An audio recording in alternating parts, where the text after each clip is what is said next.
Fox Sports. We are Fox Sports. We are Arizona. Hi, I'm Derek Hall, President and CEO of the Arizona Diamondbacks. You're watching Sun Devil Saturday on Fox Sports Arizona.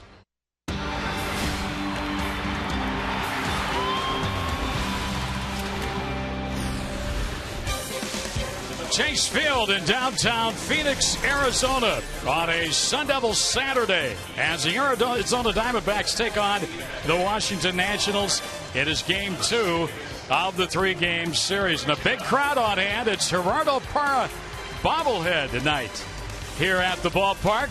20,000 passed out before tonight's ball game. Hello again, everybody. Greg Schulte and Mark Grace. The Nationals a win last night. They kind of handed the Diamondbacks a tough loss. It was one of those nights for the D-backs after the long road trip. But the Diamondbacks turned to their outstanding rookie left-hander here tonight, 12-game winner, Wade Miley. Outstanding is a great way to describe Wade Miley because he has been just that, Greg. This is a guy that we say it a lot. He was not even supposed to make this ball club. Not only did he make the ball club, but he's turned himself into their most productive starter, their most dependable starter. He does it with confidence. He does it with great stuff, throwing in the 90s with a good slider, a good changeup. He's been the guy that needs to break losing streaks, and right now he needs to break a streak here at home that, well, it wasn't so good last night, was it? And he has also turned himself into a viable candidate for Rookie of the Year. And if you look at that list, he's getting my vote. Of those 4 guys on the list there, Wade Miley is by far the best. I don't know if he's going to get the Rookie of the Year, but if he goes out and beats this team tonight, the best team in baseball, I'll tell you what, he's going to show up on some radars, Greg. Diamondbacks are in a stretch right now. They finished with Pittsburgh. They've got this Washington team, then on to St. Louis. Those 3 teams combined 50 games over 500.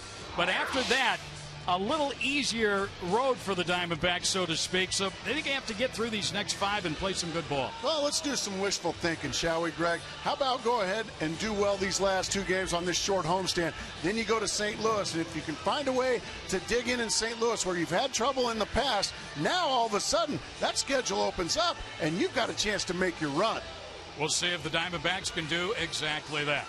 Miley against the former D-back Edwin Jackson tonight. And the big band of Paul Goldschmidt in that cleanup spot in the order. When we come back, Brad Steinke will take a look at the Diamondback first baseman. D-backs Nationals coming up. Game 2 on Parra bobblehead night.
brought to you in part by Gila River Casinos, proud partner of the Arizona Diamondbacks.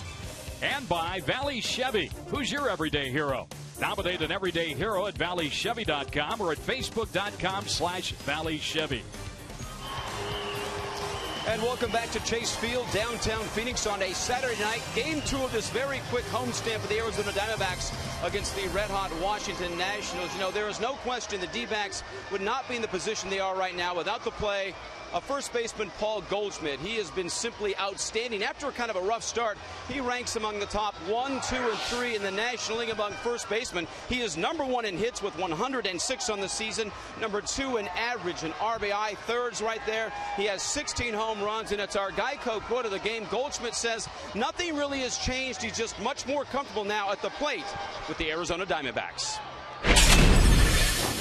You know, when I've been swinging at my pitch, I've been able to find holes out there, and so, you know, times when you're struggling, your swings or something maybe just a little bit off, and it's a foul ball instead of a line drive up the middle, and then all of a sudden it's an 0-2 count instead of a base hit, and then you're battling. So, you know, usually when you're struggling, it's not that too much different from when you're having that success. You just gotta, you know, try to get through it, enjoy the successes, and try to stay positive. And that really is the beauty of Paul Goldschmidt. For a young guy, he really understands this game and prevents himself from getting too up and too down over the course of the season. It has been a great one so far. Hopefully that continues tonight against the Nationals, a team that is on a 7-game win streak in the middle of a 10-game road trip, and they are 5-0. Look to beat the incumbent tonight as the D-backs go against the Nationals right here on Fox Sports Arizona. Mark Grace, a great show to the call in just a bit.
Miley is looking for win number 13 here tonight. Game number 2 of the 3-game series. Davey Johnson's Washington Nationals, the best record in all of baseball. 70 wins. The first to 70 wins are 27 games above 500. And the lineup, Worth in the leadoff spot, Espinosa, Zimmerman, Morse, LaRoche. Moore gets a start in left tonight. Flores the catcher. Lombardozzi, after a 4-hit game last night, he scored 4 runs. He's dropped to 8th tonight. And Edwin Jackson, the former Diamondback, on the mound pitching. Oh, Wade Miley's ready to go. You better be ready if you're a hitter. Worth is, and here we go, and we're underway, and it's just strike. And they always look good in their Saturday blacks, don't they, Greg? There's Wade Miley. His numbers are just outstanding. And what a test tonight, going against the best team in all of baseball. You want to put your name on that Rookie of the Year award, this would be a good stepping stone right here, wouldn't it, Greg? A little exclamation point there, yeah. Worth in the air for the bobblehead guy, Gerardo Parra. And into that Gold Glove. That's right.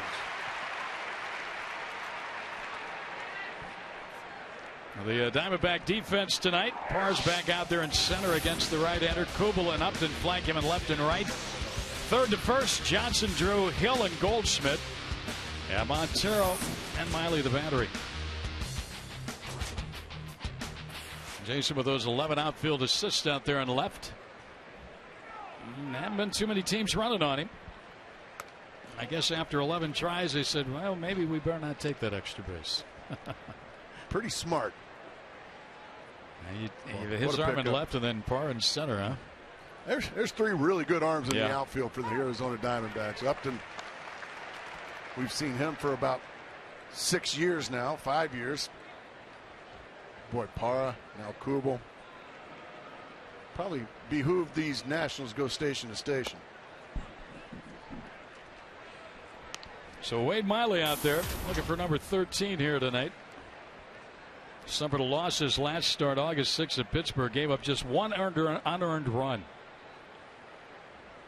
That was enough to beat him. That's bounced back up the middle into center field. A base hit for Espinosa.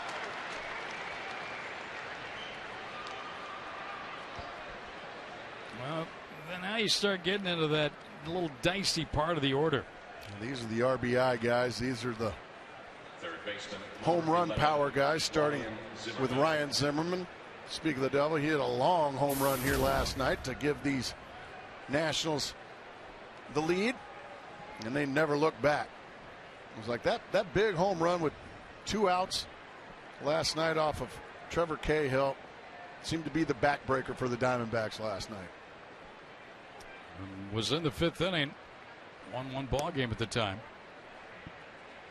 And well, let's just put it this way: when he hit his bat, it was gone. He knew it. Cahill knew it. On a line about 20 rows back in left center field. Good sinking fastball there from Miley. You just watch his swing.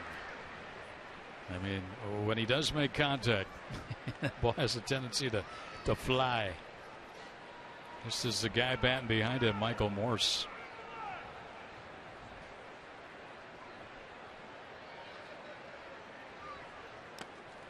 Nice block at the plate by Montero.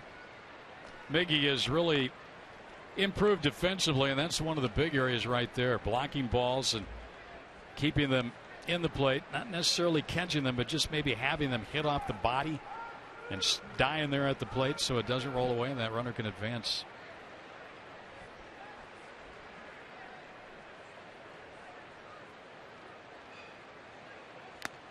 Another good sinking fastball. And another swing and a miss from Zimmerman. Not too many holes on this Washington ball club. I mean, they can hit. They got some speed. Defense is okay. They sure pitch. We know that. They seem really athletic. Yeah. Staring down the pitcher is Adam LaRoche, the former Diamondback. That's into right. That's trouble. Over to get it Upton. And it gets by. And that is going to score the first run of the ball game as Espinosa comes to the plate without a throw. That's probably going to go as a double and an error. We'll see. I think that would be what I saw there. Justin just went over to pick it up and flat out missed it. Nice piece of hitting there. Once again by Ryan Zimmerman, just an RBI machine. That's if he gets the RBI. Yeah, that'll have to go as an error on Upton. Double E9, no run batted in. But a run for Washington, and they sneak out on top here. 3 batters into the ball game against Miley. Now Michael Morse.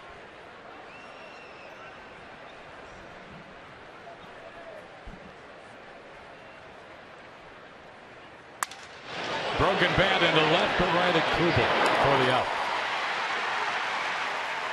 Nice job of quickly restoring order there from Wade Miley, getting the ever dangerous Michael Morse with a broken bat lazy fly ball to left.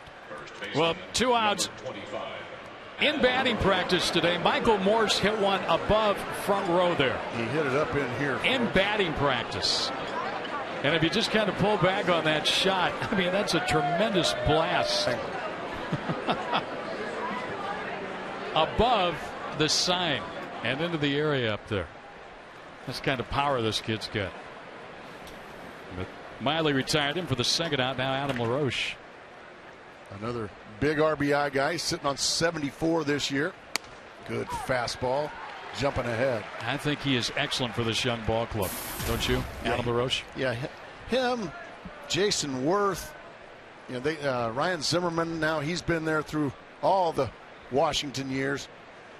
These are the guys you look to for the leadership. The guys when the ship starts to teeter a little bit, just watch the way they go about their business. And boy, nobody is more business-like than Adam LaRoche. Plus, it helps to have an elderly, for lack of a better word, manager in Davey Johnson in his 60s. That hit the bat of LaRoche and goes foul. Davey in the blue there. He's done a heck of a job with this club. People forget he was a really good baseball player. Great player. Baltimore Orioles second baseman. Atlanta Braves.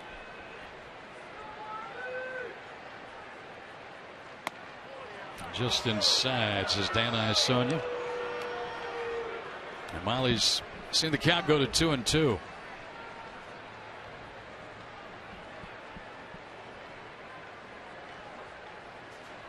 Zimmerman at second.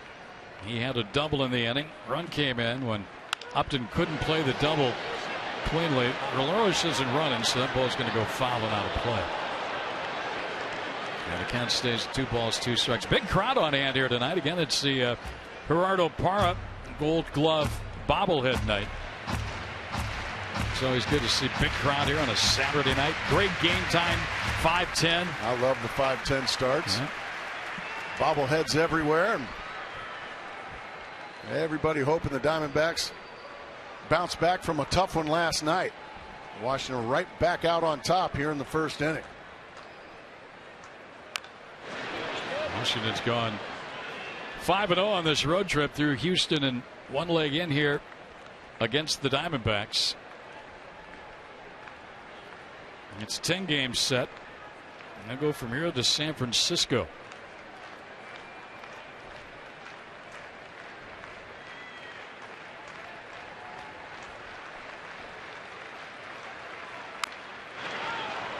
He's putting a pretty good at bat on Wade Miley here. Yeah, making him work.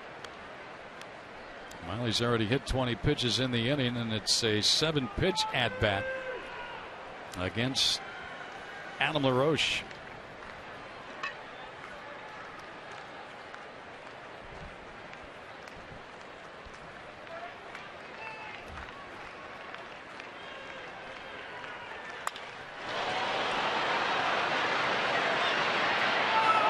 Parr will track it down, and that'll do it. 8-pitch at bat. Miley got LaRoche. A run in the inning. 2 hits and an error. Diamondbacks will look at their former teammate Edwin Jackson at the bottom of the first. 1-0 Washington.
So the Nationals put one on the board in the first against Wade Miley.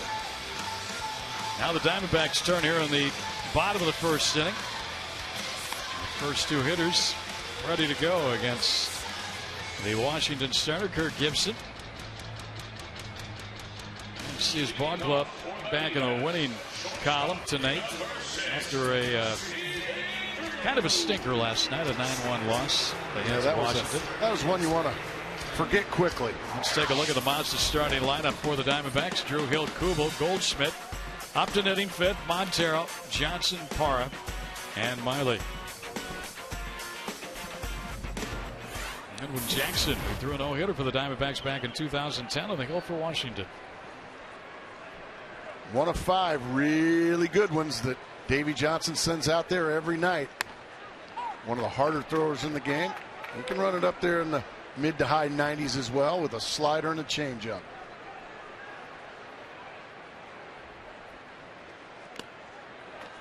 Quickly 0-2 on Drew. Fastball velocity 93.3 for Edwin Jackson. That's the average over the course of a game. That ranks him 10th in major leaguers among qualifying starting pitchers. High and tight.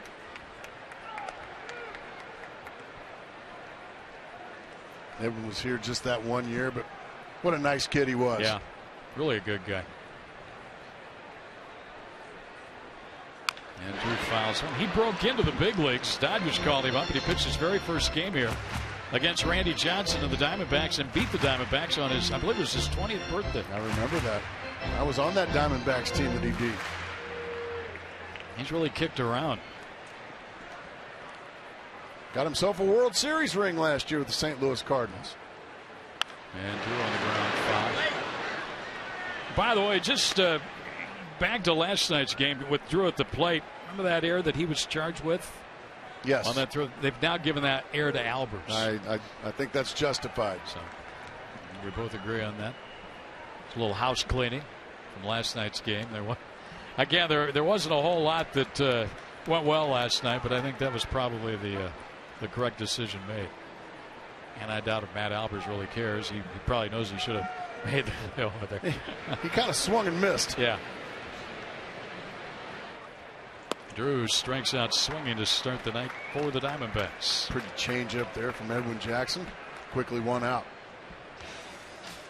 The Nationals defense behind Edwin. Tyler Moore gets a start left tonight. Moore switches to right with Worth in center. Zimmerman, Espinosa, Lombardozzi, and LaRoche, same as last night. Jesus Flores is the catcher. There is Moore, Morris, Worth. And Worth was in right last night, but with Bryce Harper out of the lineup tonight. He's sent out now 2 of the last 3. It's been a struggle for him in the second half. There's a drive way back, and this ball is gone. Home run, Aaron Hill. This game is netted and a run apiece. His bat started to show a little bit in that last game against Pittsburgh. That was a nice swing. Well, we saw that a lot in that 2-3 weeks of when Aaron Hill was the hottest hitter in baseball. Anytime he made a mistake in the middle of the plate, he hooked it hard down the line, and that's exactly what he did, about 15 rows deep. That ball was smoked. And he knew it. And like a pro, he just puts his head down and gets around the bases. And looked like Joe Saunders getting happy there. Attaboy, a little veteran, salty veteran of 31 getting all excited like a kid. Well, they're happy at the Central Arizona Mountain Rescue Association. That's another $150 courtesy of Fulton Homes on the home run by Aaron Hill.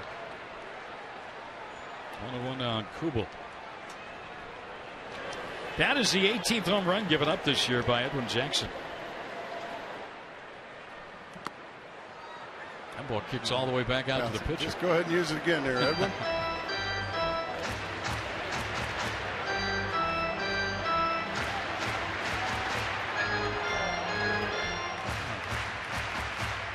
Offense in the first inning tonight for the Diamondbacks. didn't get their first hit last night until the fourth inning. Only had 3 in the game.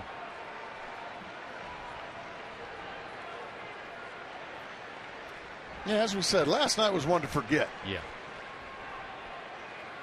And a ground ball at third. Zimmerman slings it over. And Kugel's out number 2. Yeah, and Paul Goldschmidt. That was a good little story Brad Steinke had for us before the game started on Goldschmidt. He's a very humble young man, isn't he? Yeah. And he's made a lot of strides in just a short time in the big leagues. Well, I was talking about Brad Steinke. Oh, okay. Yes, he has. No, of course. I was talking about this young man, the first baseman and cleanup hitter. Very rarely do you find a guy that just in his first full year in the big leagues, he's already solidified the cleanup spot in a major league batting order. He hits that one off his foot. Remember, he came up last August 1st after a great run at Double-A Mobile. He didn't play Triple-A ball. He came up from Double-A. And then he had a big postseason for the Diamondbacks against Milwaukee. Started slow,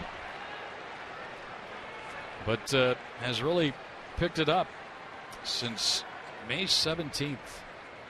Hit to the tune of 336. And when you're hitting 336 over that stretch, that's telling you a little something. That's telling you this kid is mature beyond his years in the batter's box and just on any major league. So, I mean, it's just tough to do your first full year. I mean, he didn't get called up until near around this time last year. And yeah, he had a strong postseason, but he also got so many big hits down the stretch. You see there from that graphic there, he's tough to defense.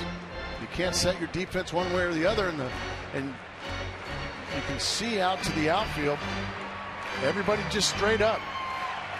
Yeah, that's a pretty straight defense right there. That just shows you another thing. He's tough to defend. You lay it off. You also see that from a young. Yeah. 4 out of 5 big slugging youngsters are going to swing and miss that pitch, Greg. You've been watching enough baseball in your lifetime to know that. When Willie Mays was a first-year player, he probably swung at that pitch. Yeah, he struck him out on the fastball to win the inning. So 2 strikeouts for Edwin Jackson. But Diamondbacks tied on a long home run by Aaron Hill. And we've completed one with the score. Washington won and the Diamondbacks won.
Good view what you see from the batter's box right behind the plate as we head to the second inning here. Each team with a run in the first. And Wade Miley starts Tyler Moore out with strike one.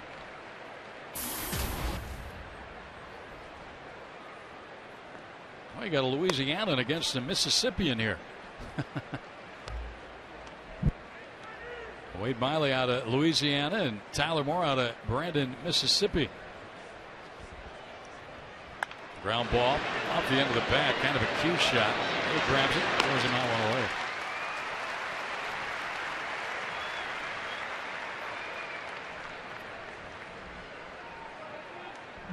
And now Jesus Flores, who took over the regular catching duties for the Marlins when Wilson Ramos, their #1 guy, went out to injury back in mid-May. They went through a stage with about 4 catchers that all got hurt within about a week of each other. They'd call up a guy from AAA, he'd get hurt. They'd call up a guy from AA, he'd get hurt. Ended up going and getting Kurt Suzuki from the Oakland A's. There's a hurt Henry, catcher as well. Had surgery. Yeah, that's just too bad. Yeah. Henry's such a big part of this team, even though his playing time was few and far between. Boy, he provides so much knowledge and almost a big brother figure to Miguel Montero, both of them from Venezuela. Montero trusts him so much. He's helped Gerardo Parra immensely. Fly ball off the end of the bat. Upton's got to come in. He's there. He's got it. And 2 quick outs for Miley here in the second inning. Well, one thing about it, we've talked about this in the past as a fielder. When you're out there playing behind a guy like Wade Miley who works so fast, I mean, you're on your toes the entire ball game while he's out there. When you're working fast and on top of it, you throw a lot of strikes, you're expecting the ball to get hit. And boy, as a fielder, you just love that. Okay, he's gonna throw a strike here, so bang, strike. Get ready. And yeah. so you figure these guys are swinging and you're on your toes. Well, there's some guys that can put you out there in quicksand. One of your former teammates, Steve Trexel. That's a base hit to left field off the bat of Lombardozzi, who now has 5 hits, 5 consecutive hits, dating back to last night. Remember his first at bat last night, if you were with us, he had a shot to first that Goldschmidt made a play on. Then he went 4 for 4 after that, scoring 4 runs, and he starts tonight in his first at bat with a hit. He has become Ichiro here in Arizona. And now Edwin Jackson, he can hit a little bit. He's hitting over 200. We saw him hit a 3-run homer here a couple of years ago when he was a Diamondback. That was in a 12-run inning for the Diamondbacks against Pittsburgh.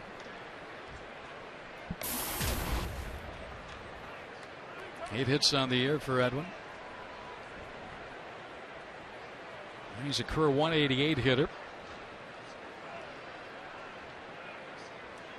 He went around, couldn't lay off, cost him a strike. Hey, Greg, let's talk about being on your toes. Let's get a little split screen here. Let's watch Aaron Hill and just watch how his body language is to see if he's expecting this ball to be hit or not. Okay, here we go. I'm ready. Anticipating. Did you see? Even though the ball was swung and missed, he still took a couple of steps to his left, anticipating that ball being hit to his left. That was great stuff. Let's throw that up there again. All right, there's Aaron Hill. Okay, I'm ready. And this time he took a jab step to his right, just anticipating the ball being hit, anticipating it being put in play. Good stuff down there, guys. See how he constantly moves around here. I think it's set right before the pitch is made. Swinging a nice inning for Miley. A hit. Only 13 pitches in the inning after a 21 first inning total.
Braves game brought to you by Miller Lite. Each team with a run in the first inning. Diamondbacks get a home run by Aaron Hill. Well, a 5-10 start here, and the sunglasses are on one very small section of the ballpark. Sliver of light coming in. Yeah, there's about 5 or 6 rows there that are affected by it. There's the sun band. Into that time of the year, Gracie. August 11th. Days are getting a little shorter now, aren't they? Counting tonight, 49 games on the schedule. Well, they're not getting any cooler yet, but they're getting a little shorter. 108 as we started this one tonight, but we're very comfortable indoors. And good to see so many fans out here to watch the Diamondbacks. Yeah, good crowd tonight. Really good crowd. They're still filing in. Upton will lead it off against Edwin Jackson. For his 9th birthday. Well, how about number 10 on his 9th? He hit one in Washington earlier this year off of Edwin Jackson. A long home run to center field. Upton in his career 4 for 5 against his former buddy, Edwin Jackson.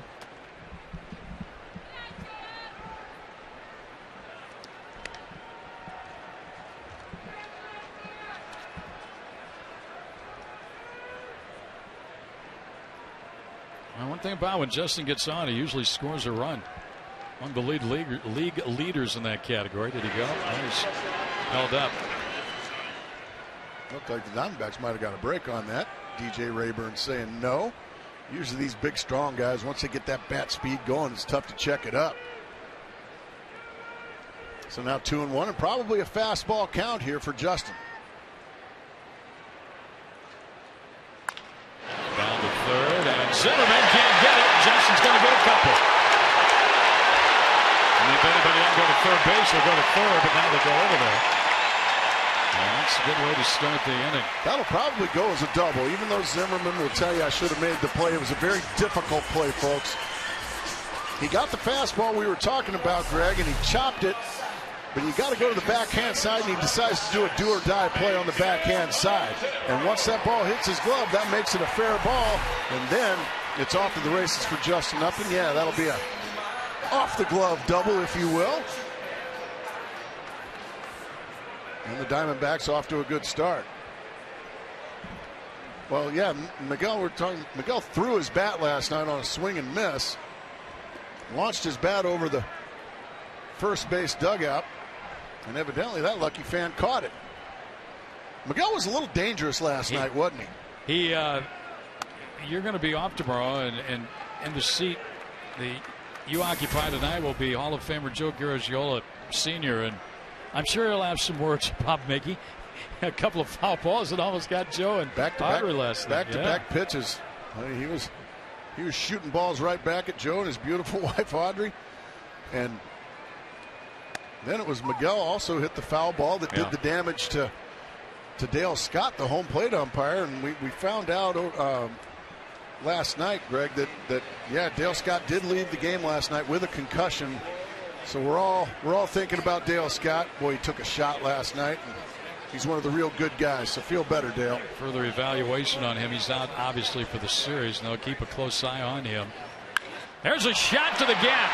Left center field, and Worth can't get it. All the way to the wall. Miggy will get a couple. He's thinking about 3. Upton is there. Montero's got a triple. He was blazing. That's a good swing in Miguel Montero right there, Mark Grace. Boy, he was blazing. A beautiful swing right here on a slider down. Yeah, that's nice right there. Now it's a matter of can Jason Worth get it. Now he makes the commitment to dive, and now Tyler Moore has to back him up all the way into center field. And Miguel, look at him picking him up and putting him down. Yeah, he got in there easily without even a throw. His second triple of the year. And batted in. Justin Upton scores another run. Yeah. He's sneaking up on 80 now, isn't he? He is. He's 4th in the league in runs scored. That run right there for Johnston Upton gives him 75. He trails Cabrera, McCutcheon, and Bourne. Swing and a miss by Chris Johnson. Well, with a run in and a runner at third, nobody out, Davy Johnson's going to play the infield back here. It's very important here that Chris Johnson drive this run in. On deck is Gerardo Parra. If Chris Johnson is retired without getting this run in, they can intentionally walk Gerardo Parra to get to Wade Miley, the pitcher. And then they got a much better chance of getting through this with just a one-run inning. If Chris Johnson can get this guy in right here, then the strategy is much different. Ground ball hit foul by Johnson. And Chris has done a tremendous job since joining the Diamondbacks driving in runs. 17 runs batted in for the third baseman acquired from Houston right at the deadline. So now it's time for any ground ball towards the middle of the diamond is going to plate Miguel Montero, with the Nationals conceding this run. Montero needs to get a good jump. That's a fair ball, and they throw to first. Boy, I thought Flores was going to let that ball go foul, and it almost did it. It stayed right there at the line, and he finally grabbed it and threw Johnson out. And that could be painful. Now let's see if Davy Johnson decides to walk Gerardo Parra. Just a little dribbler out in front. Yeah, he got it just before it shot across the line, so Chris Johnson can't come up with it. And they're actually going to pitch to Gerardo Parra with the infield in now. And I think this is a mistake by Davy Johnson. I think this is a mistake. We'll see what happens. He's the guy. He's the manager with the best record in the league. And Parra's the guy with the bobblehead night. He's got to get in on a bobblehead night, right? But boy, I would probably walk Gerardo Parra, and what that does probably forces Miley to bunt, and then you get given the second out. Ball went inside. Or this could be one of those unintentional pitch around situations where you kind of intentionally walking. But Parra's a guy that can put the ball in play. He's been scuffling of late at the plate. 2 for his last 21. Driven in 30 on the year. And he takes ball 2-0. He's laid off a couple of pretty close pitches. I remember in these situations, Greg, your attitude was you almost wanted to look at that opposing manager and just say, you better walk me. You better walk me. If you don't, it's going to cost you a run. And I would imagine that's what Gerardo's thinking right now. You almost take this personal that they are pitching to you. He laid off 3-0. Oh, no, he did not. C.B. Butler said he went around down at third. Wow. Well, you can see they are doing the intentional walk, but this time Parra. Yeah, that's close. That's close enough to call, yeah. I'll give C.B. Buckner that one. And he takes a walk, has a little talk with himself, maybe counts to 10. Now you just have to gear yourself down a little bit. If the pitch is out of the zone, don't swing at it. And if it is in the zone, go ahead and hit a little lazy fly ball somewhere for a sac fly or something. 3-1. Yeah, this is a pitch around. That's 4 balls out of the zone now. And once again, Gerardo's got to just gear down. Take what he gives you. And now if this pitch is out of the zone, go ahead and take your walk. Because at that point, you did the best you could. But you don't want to give him a free out by popping up something out of the zone. He laid off. Nice job. First nice and third. job. And now Miley will come up with runners at the corners. LaRoche goes in for a quick visit with his pitcher. First walk of the night. Now Miley has an RBI. The average is dipped to 250. He started out like a house of fire. He was 10 for his first 24. Well, he may have the bunt sign here. With 1 out, they may just bunt him over and look for a 2-out hit out of Stephen Drew. Let's see how Gibby wants to play it. You do want to avoid a double play possibility here, so you might be right. And he did not show as Jackson stepped off. See if Miley would tip his hand. Shoot, I had managers that would, if you had a guy that could handle the bat and you had a guy throwing fastballs, they'd put the hit and run on in this situation.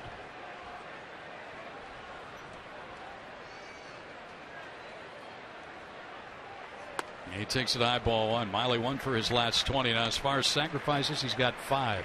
You see, that's why it was so important for Chris Johnson to get that run in. One of the few times that he has failed.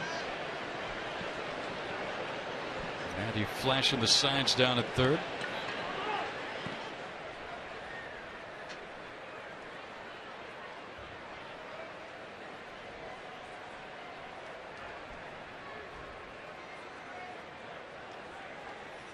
Going to swing that time, did, and fouled it at the plate. A ball and a strike.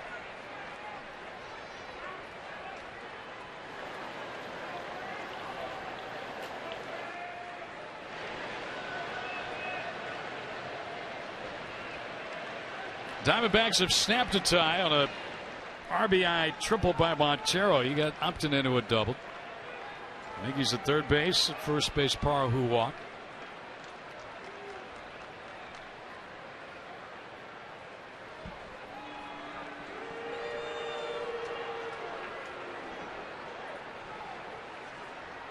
Well, this is one of those innings for the Diamondbacks. You want to have this inning and have him put up a crooked number. You don't want a single tally here because he had a chance for a pretty good inning. He showed bunt, took it outside, 2-1 the count from Edwin Jackson.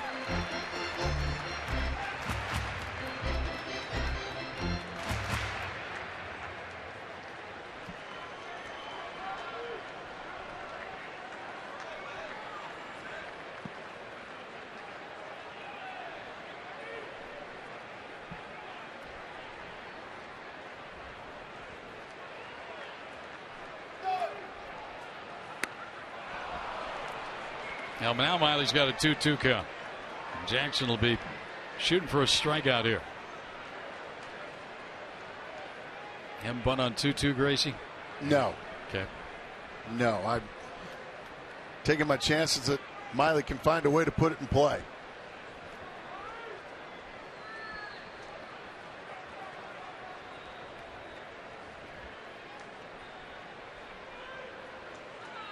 Jackson really slowing things down now.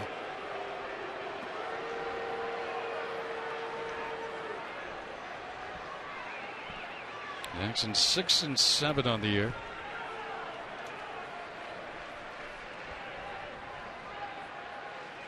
And Miley just kind of flicked the bat at it. Stays alive. Starting to get that pitch count up a little bit here for Jackson. He's now at 40. That was a pitcher's pitch. Miley was able to spoil it. You never know, you might just get something in the fat part of the zone that you can drive this run in. Left fielder and the center fielder are very shallow. Moore and Worth. How about ball 3? It's made it interesting. And with Montero on third, not the fastest guy in baseball. It needs to be a semi-deep fly ball if you're thinking sac fly. Wade Miley's really done a good job of hanging around. Now he forces a full count pitch here. I would imagine Gerardo Parra going to stay put at first base, not risk the strike him out, throw him out. He runs. Miley bunts it foul over the screen, and he's out. That was a little interesting. That makes you wonder if somebody missed a sign.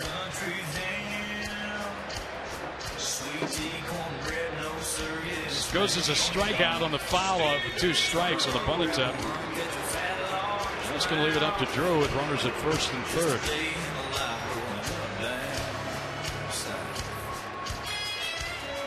Parra was off and running. Yes, so it's all going back. That's why that Chris Johnson at bat was so big at the time. And as we said, it allows Davey Johnson to walk Gerardo Parra and pitch to the pitcher Wade Miley. Well, so far it's worked out roses for Edwin Jackson and the Nationals. Stephen Drew can end that with a big hit here, though. Drew will just have to come through with a knock here with 2 outs. Takes the ball outside, 1-0.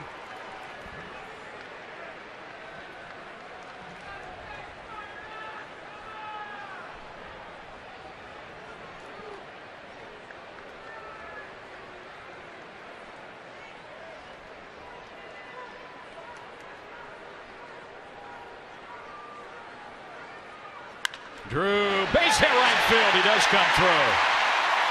Parr will stop at second as the throw comes back in. RBI single Drew, and it's a crooked number in the second. Boy, Stephen Drew just took whatever momentum Edwin Jackson had along with the Nationals and just ended it right there with a big 2-out base hit to right. Got something he can handle and hit it right in the right spot between LaRoche and Lombardozzi. And also, how about Gerardo Parra just staying put at second base right there? Maybe lessons being learned over the course of a season. A big hit by Drew. Miley upset because, why do you think he was upset there, Greg? Because he didn't get the bunt down. He didn't get the bunt down, so instead of being a 2-run single, it was only a 1-run single. And I like seeing that from Miley. Yeah, I like that accountability right there. Absolutely. I was having a talk with Justin Upton. We said last night, Steven Strasburg learned so much from Tony Gwynn. There's a young pitcher and now a veteran right fielder having a conversation about the game going on right there. Aaron Hill, who homered his first time up, takes the ball. They are giving Hill a ton of room out in left center field, and Worth is not real deep in center when you look at the defense they've got out there. Hill likes to pull the ball, hit it to left center.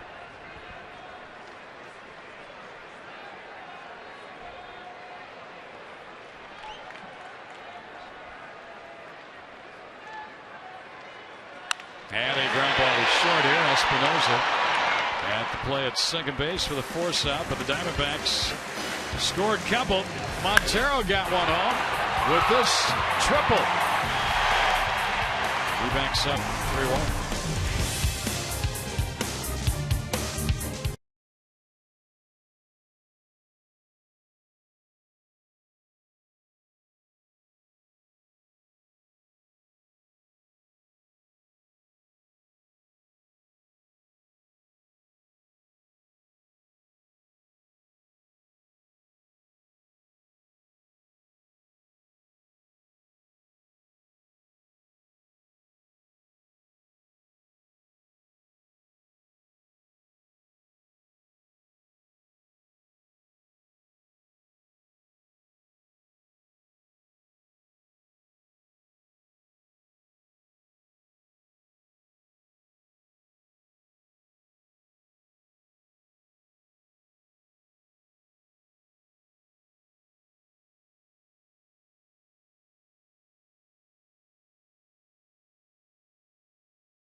Retailers text road trip to the Miller Taste team at 620-620 for your chance to win one of 3 interdivision rival flyaway trips this summer. Stephen Drew, a big 2-out knock for the Diamondbacks. RBI single. D-backs got 2 in the second. Now Wade Miley back to work with a 3-1 lead. Needing a shutdown inning. And that's into center, a base hit by Worth on the first pitch. Worth's one of those guys. He's in the leadoff spot tonight. You can bat him leadoff. You can bat him third, fourth, anywhere almost in the order. Shortstop, Danny Espinosa. And he's on ahead of Espinosa, who had a hit his first time up. For the Nationals now, that's 4 hits off Miley. Jumped on the first one.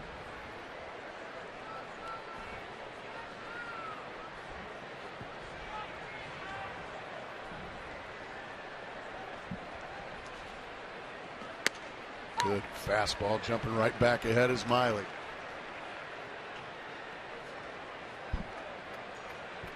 D-backs in their black tops, white pants tonight, while the Nationals have the red tops on, the gray pants. Colorful evening here.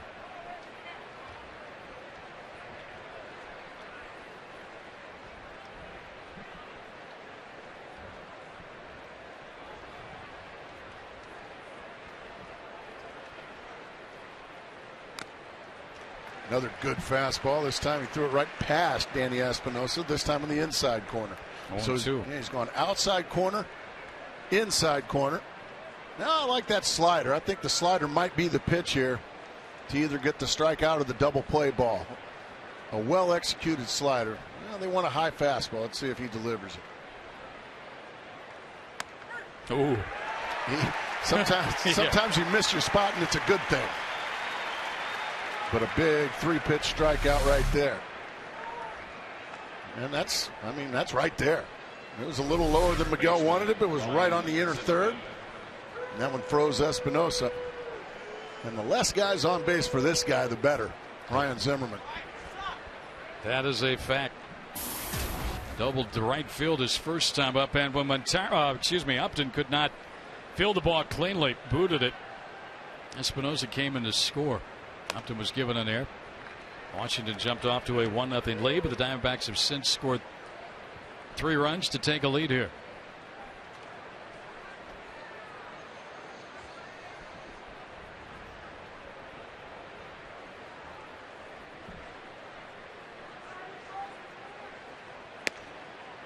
Just a little low. Let's take a look at our key to the game, brought to you by Kia Motors tonight. Haboob. Oh, anybody in the Phoenix area right now, if you take a look outside, you're going to see Haboob. That is a big old dust storm. Double play ball. Yeah. To Drew. Here it goes. Haboob. Haboob. Haboob. Double play. That's what counts. And the Nats turned away in the third.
Bottom of the third inning, the D-backs very busy today, making some roster moves, a move that Kirk Gibson did not want to make.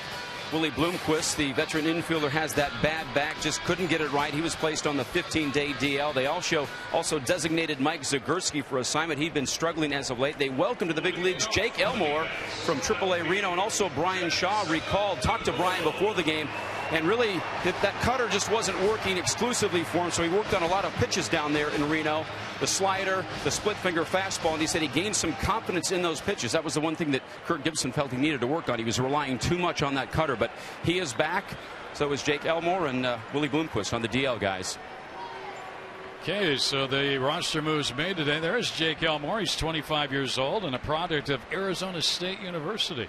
Oh, good for him. He's a good story. A guy that wasn't expected to do anything. What, 34th round draft pick or something like that? Well, all he did was kick some fanny in the minor leagues, and here he is. So congratulations. One Sun Devil replaces another on the roster as Willie goes out. That's right. Jake replaces him. I'll tell you what, none of that stuff ever slips by you, does it, Greg? That's good stuff. Well, nice going, young man. Well, you know, it is a Sun Devil Saturday. True. It's all starting to come together. Kubel, a base hit to right to start the inning. His bat's starting to come around again after a little mini slump. He hit a couple of home runs in Pittsburgh 2 days ago, and then got one of the 3 hits here last night. This time he breaks his bat. Just a nice crisp line drive out to right field. Diamondbacks looking to add on. Goldschmidt struck out his first time up. 0 for his last 11 at the plate now. For the Diamondbacks, it's 5 hits off Edwin Jackson in this ball game. Popped up. Espinosa comes off Zimmerman. Makes catch behind third base. Goldschmidt retired for the first out.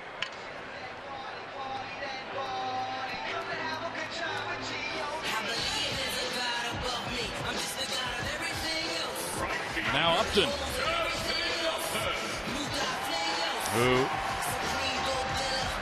in his first at bat, one down the third baseline. Zimmerman tried to backhand it and got a little bit of the glove on it, deflected into foul ground. It went for a double. And then Justin scored the Diamondbacks' first run.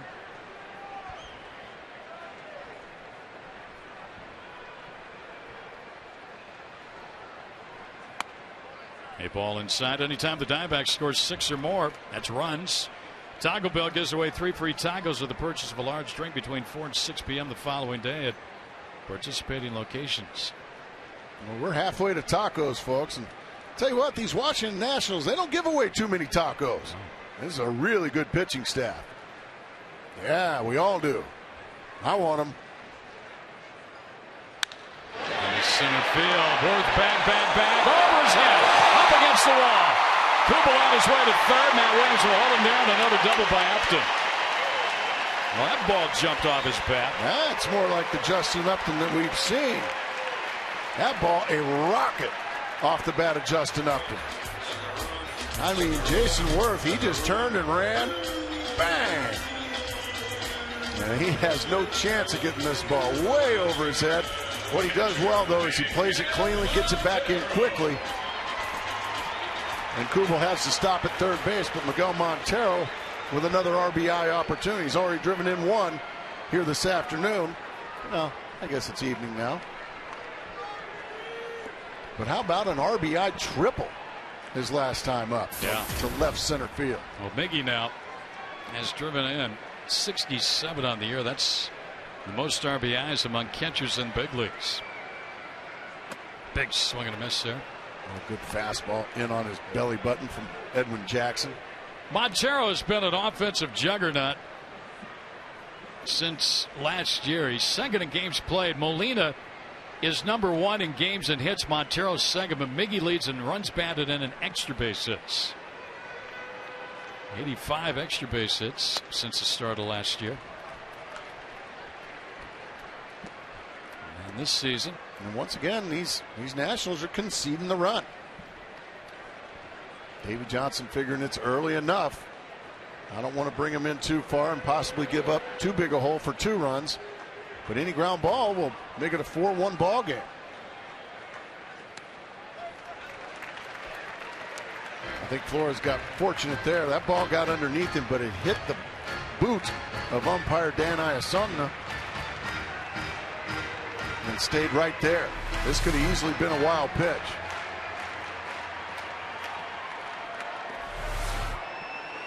So Montero's jumped ahead of the count 2-1 against Edwin Jackson.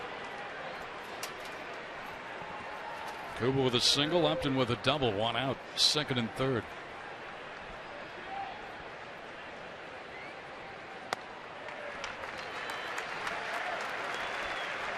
3-1. He's been outstanding with runners in scoring position. 341. Now they're going to put him on. And they're going to take their chance with Chris Johnson again. With the bases loaded. In his first game as a Diamondback, Chris Johnson,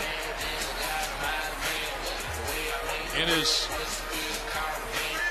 first 2 at-bats, came up with the bases loaded. First time up, he hit into a double play. This was at Dodger Stadium. Second time up, he hit a grand slam. So coming up with the bases loaded has been nothing new for the new Diamondback third baseman. He'll be up here in this situation. And if you happen to miss a home run in L.A., this is a flashback for you. In his first game as an Arizona Diamondback, a grand slam deep into the night in Dodger Stadium. That got the sweep going, didn't it? Yes, sir. Well, here he is again now with an opportunity to really pile on Edwin Jackson and the Nationals here. And we're only in the 3rd inning. 2 hits and a walk could put the base runners on. And a strike on the inside corner. Starting with a slider, and that one buckled the knees of Johnson. I'm sure Johnson looking for some revenge. He realized he missed an opportunity back in the 2nd inning. Now, opportunity rises again. Into right center field. Morse makes the catch. He throws to the plate. Kubel will score. The ball cut off. Sacrifice fly Johnson. And the Diamondbacks make it 4-1. His 18th run batted in since joining the club. A nice job there by Johnson. Not trying to do too much. Just take it the other way. Drive in the run. Good fundamental baseball right there. Morse has a good arm, but that thing's out in medium right field. Makes a strong throw. You see it's up the line. And LaRoche cuts it off. Diamondbacks gone 1, 2, and 1 now in the 1st, 2nd, and 3rd inning. Gerardo Parra on bobblehead night. Yeah. Go ahead and do something special, kid. Walked his first time up.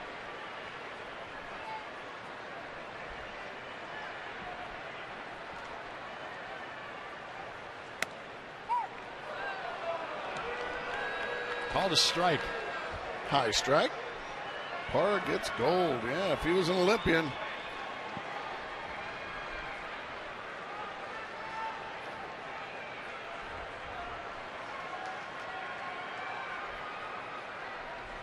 Yeah, he went around.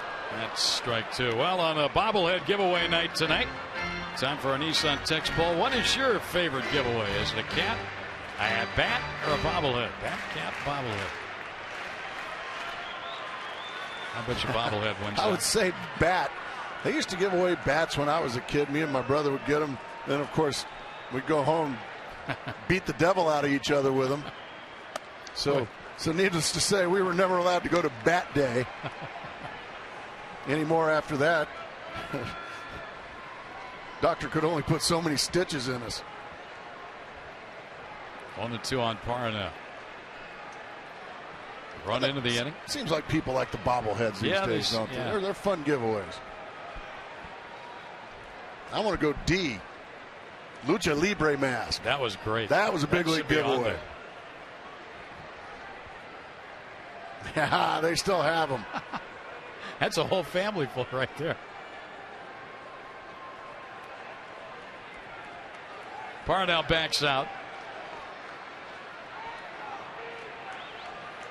4 different players with RBIs in this one for the Diamondbacks.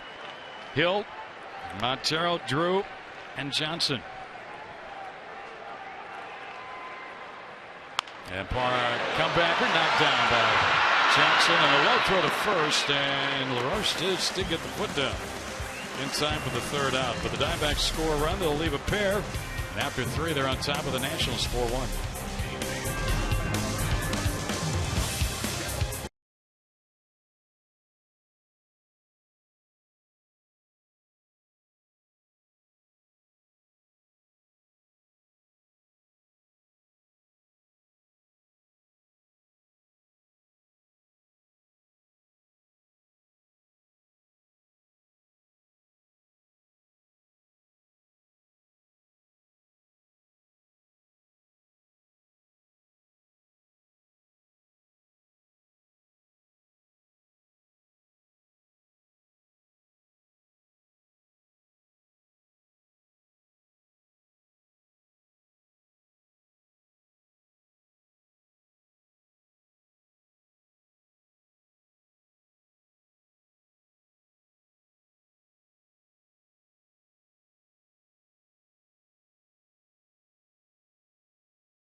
value items. Like, see the green sign says value? You can get a great value. $4 for a cold beer here at Chase Field. We've got a big crowd here tonight, and I imagine those are going as good sellers. Look at the size of that pretzel. You a big pretzel guy, Gracie? You like those pretzels? I like them salty. Yeah. I like them salty. How about a little mustard on it? Oh, yeah. Yellow mustard? Yeah, and I'm a yellow mustard. I'm not a spicy brown mustard. I like the regular yellow mustard. Yeah. Ground ball back toward the middle. Hill glides over, gets it, sets, and he throws out Michael Morse to start this fourth inning. Oh, Wade Miley, only a rookie, but he's putting up some big-time numbers. And if you look at Cy Young candidates, I'm probably not a favorite. I think he's a favorite rookie of the year, but his name is being mentioned with some of the guys who have been doing a tremendous job this year. And look at his numbers up there. I mean, they are comparable, and I think we're putting these up here, guys, because we're not saying Wade Miley is a Cy Young candidate, but what we're doing is we're comparing him to some of the Cy Young candidates. By the way, AJ Burnett got hit pretty hard. Gonzalez hit pretty hard right at Justin Upton, but he flags it down quickly here, 2 away. But what we're saying is, look at Johnny Cueto, R.A. Dickey, AJ Burnett. I mean, Wade Miley's not much off those guys. Now, 12-7 record, sure, but he's gotten beaten 1-0 once. He lost by giving up 1 unearned run.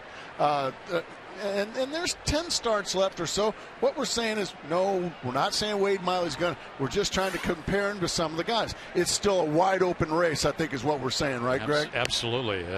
I think maybe Dickey early on maybe had the go. Cueto has been outstanding in a tough ballpark to keep the ball in the ballpark in Cincinnati.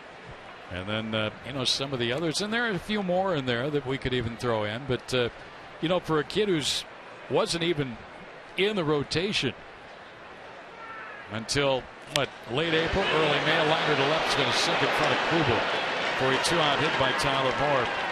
What we're saying is Wade Miley's put up some pretty good numbers. He's been really good, folks. It's the 5th hit he's given up. 2-out hit. Gets Forrest to the plate.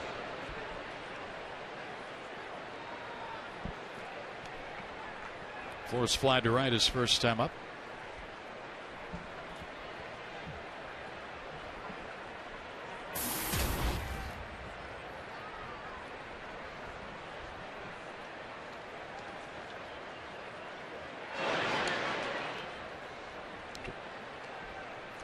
We mentioned that dust storm outside, and a little dust has kind of filtered in here. Haboob! Yeah.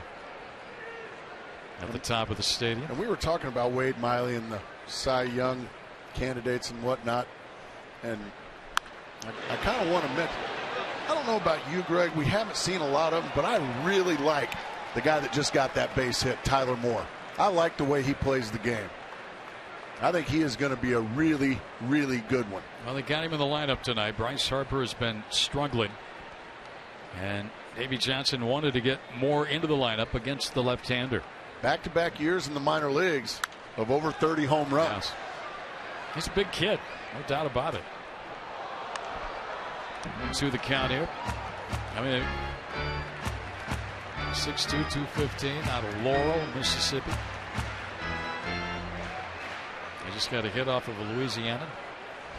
But then, when you talk to Davey Johnson or any of these guys, they say this guy, he may be patrolling an outfield position before very long every day. Into right field again for Upton. And now he sets him down. Only 10 pitches that inning. More of those value beers. Yeah, a pretzel with salt and a frosty cold one. That's the way to enjoy a ball game.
defeating the Nationals by a score of 4-1. And I'm joined by a guy who certainly has been with the D-backs since the get-go, now the Executive Vice President and General Manager of the Washington Nationals, Mike Rizzo. And this team that you put together is pretty marvelous. What was your time frame when you took over as full-time GM of this club?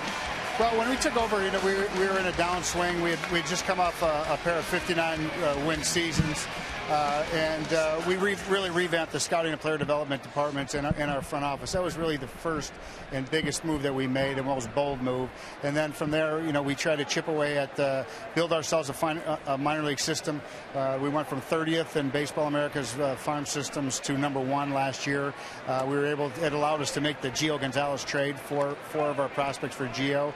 And with the scouting and player development, we have a bunch of our own players, good core young guys, and able to supplement that with some free agents and some trades that worked out well for us.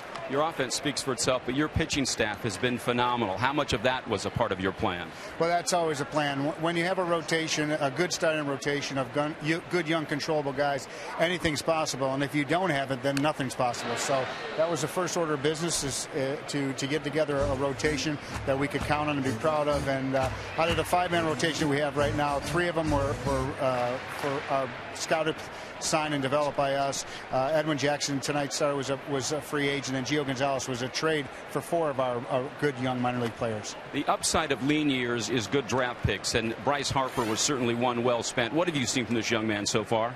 Well, he's got a maturity beyond his 19 years old, obviously. He's got a slew of talent. He's got great tools. He's got prodigious power. And he's learning the ropes of the major league level on the fly, as you will. He's developing at the major league level, which is always difficult. But he's got the makeup and the swagger and the confidence level to do so. It's not going to be something that where if he fails occasionally, it's going to hurt his progress, because he's very talented and he's very confident in what he does. Last night we saw just how good Steven Strasburg is, and your plan is still resolute. You'll most likely shut him down at 160 innings. Well, the number has never been in stone. We're going to shut him down at some time when we feel that he's ready to be shut down, and we feel that that's for the good of Steven and for the good of the organization. And we've got a good thing going right here. We've got a thing that we feel is going to be here for a long time. We're looking for the long term and not for some short gains. So we're going to be careful with Steven. He's a top of the rotation guy, and we're going to do what's best for him. Yeah, we saw him last night, and he was simply superb. That's just kind of the tip of the iceberg for that guy.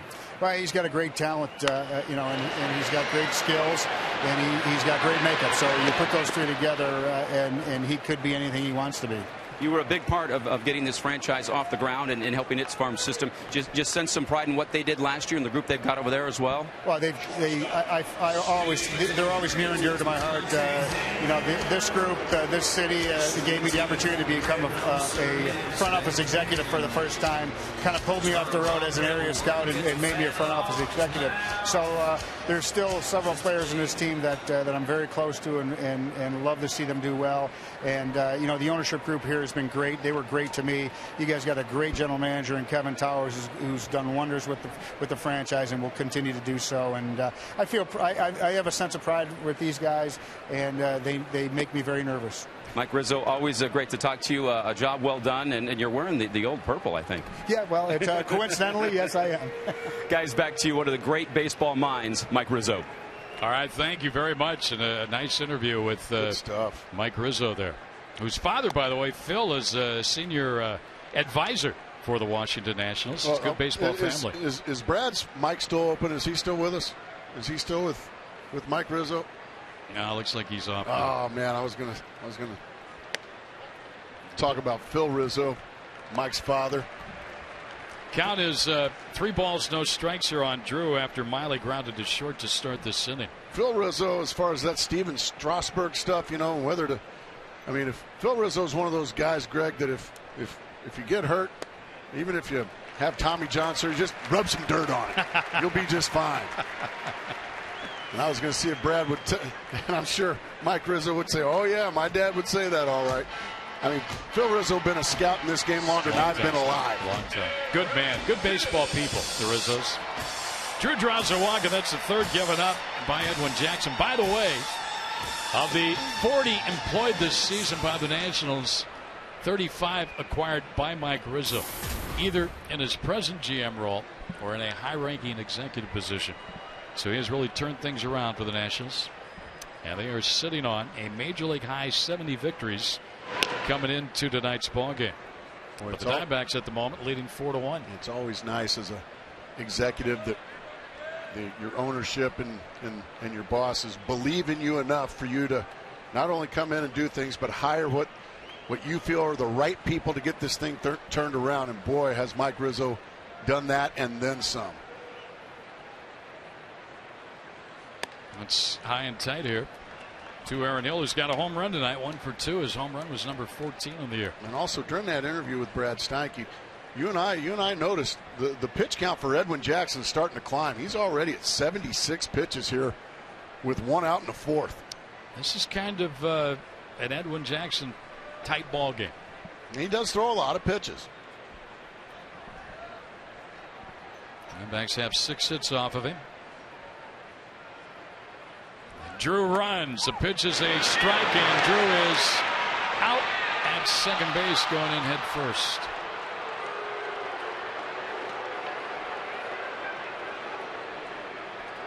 So Drew caught stealing. Oh, a heck of a throw there by Flores. Not much of a jump there from Drew, and then a perfect throw just waiting on Stephen Drew.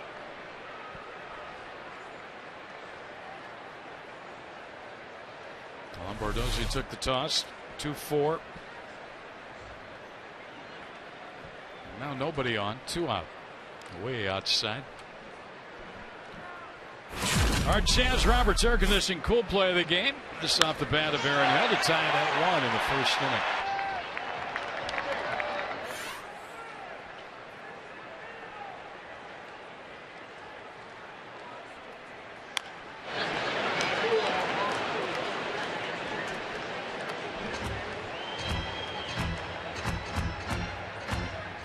It's always kind of a dejected feel when you're up there with a guy on base, and then 1 pitch later, you're up there with the bases empty.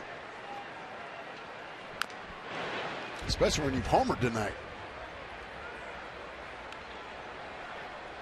Well, Wade Miley wearing out anybody and everybody over there, isn't he? Yes, he I is. like it. Trying to get some knowledge. I'll tell you what, whatever he's doing this year, keep it up, son. You've been fabulous.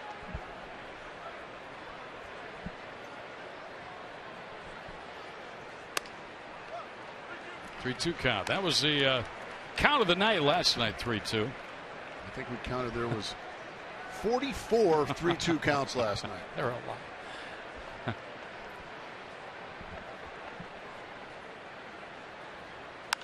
It's popped up right side. Backing out Lombardozzi. And Morse lets him handle it. Side retired. So we'll head to the 5th. The Diamondbacks up by 3 here over the Nationals.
Great beer. comes great responsibility. Well, back here at Chase Field, more value items for you. And you can see a listing right there. There's a sweatshirt, good price, caps. Let's see, shirt of the homestand. Good looking stuff. Yeah. There's a bunt down to third. Johnson barehand throws and hits the runner. Lombardozzi will stay at first. Well, he's been on base 6 hits in a row now. Well, remember when we were kids, Greg? Ballparks didn't have team shops. No, they had a souvenir stand. Yeah, and you could get a pennant. Yeah. A cap, a little bat, or one of those little bats, maybe a ball, and that was about it. Yeah, but that was the extent of it. Yeah, that looks. Yeah, we didn't have stuffed animals and sweatshirts and hoodies and doing all kinds of bunny. That's a smart play by Montero. Take the out. They're giving it to you. A year and a half ago. Probably a year and a half, 2 years ago, Montero might have tried to make that play at second. That's just the maturity of him behind the plate, knowing that you're up by 3 runs here. Get the outs. You still get 2 outs. You get out of the center. You're exactly right, Greg. The scoreboard dictates where you try to throw that baseball. You're up by 3 right now. They're giving you an out. Go ahead and take it. But now you leave it up to Wade Miley to do his job, and that is to retire Worth and or Espinosa. So that's a smart play there by Miguel Montero. Worth has a hit. He is 1 for 2. He swung at the first pitch last time up and singled to center.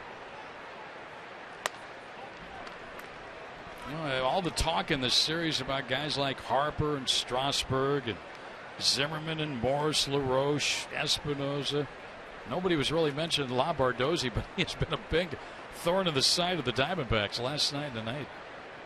6 consecutive times he's reached with hits, including twice tonight. Shot base at right center by Worth. And he'll get a couple. The run will come in. Upton does cut it off. Will hold him to a double. But it's now 4-2. That was a good job of hitting right there. Was that ball ever stalled? Goodness gracious.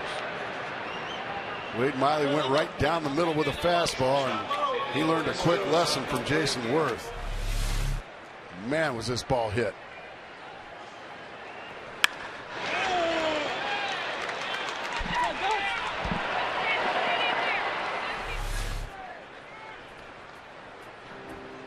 So the lead cut in half, and now the tying run will come to the plate. And Danny Espinosa, Montero out, visiting with Miley. Said, all right, I got one back. Let's limit it at that. And to work against these next two guys. Exactly right.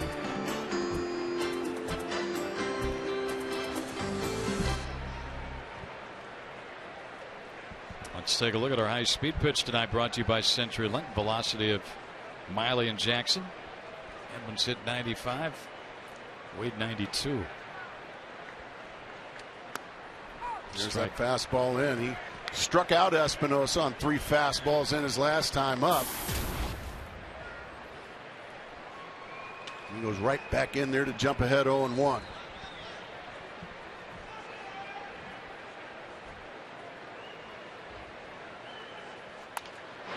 Buried it in there again, didn't he, Greg? He's just living in there on Espinosa. Good pitch. Got him 0-2. You can see Espinosa, he's even cheating trying to get to that, and he just got eaten up. That ball's right on his batting gloves. Well, it just opens up so many options for you now. 0-2, you can drop that slider because you've got him sped up now. Maybe you can drop the slider and get the big strikeout you need. Down to third, off Johnson. They'll have to be quick to it to keep Worth from scoring. He'll hold up there. Runner to second. Nobody covering. Nobody went to cover second base. And Espinosa saw that, and he got there. Well, a big, big break. As Johnson can't come up with it, so instead of an out, that'll have to be an error, I would imagine, on Johnson. Just tried to make the play, couldn't do it, and then it kicks away from everybody. And there's nobody covering second base, so into second base thinking all the way is Espinosa. Now Zimmerman with an opportunity to tie up the ball game with a base hit or give his team the lead with a home run. We don't want that, do we? Let's see what Miley can do here. In some trouble in the 5th inning. 1 in. Diamondbacks now made 2 errors tonight. Upton charged with an error in the 1st inning. Strike 1. Low strike. Right. Zimmerman a quick look back at the umpire. Right back in there he goes with the fastball in.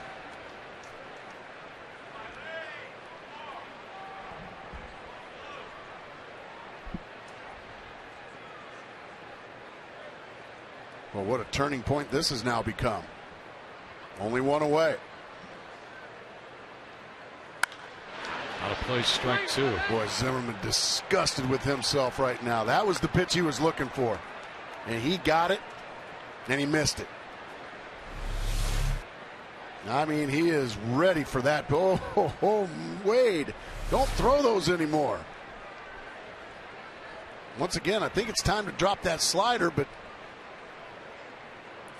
he's being steadfast with that fastball in. Don't miss out over again with this big fella. Base hit. And that will tie the ball game. Both runs are going to come in and score. Stayed with the fastball again. That's twice now on 0-2. He's been burned. Espinosa burned him. And then this time. So Washington looks at a 4-1 deficit, says no big deal.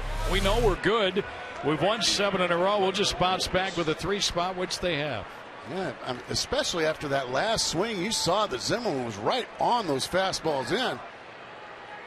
Montero and Wade Miley deciding that's the pitch they want to go with. We got a brand new ball game. And the go-ahead run at first base, still only 1 man out of the inning. And now Michael Morse at the dish. And he takes a strike call 0-1. Once again, continue to stubbornly throw those fastballs in. He's doing a great job of getting to 0-2.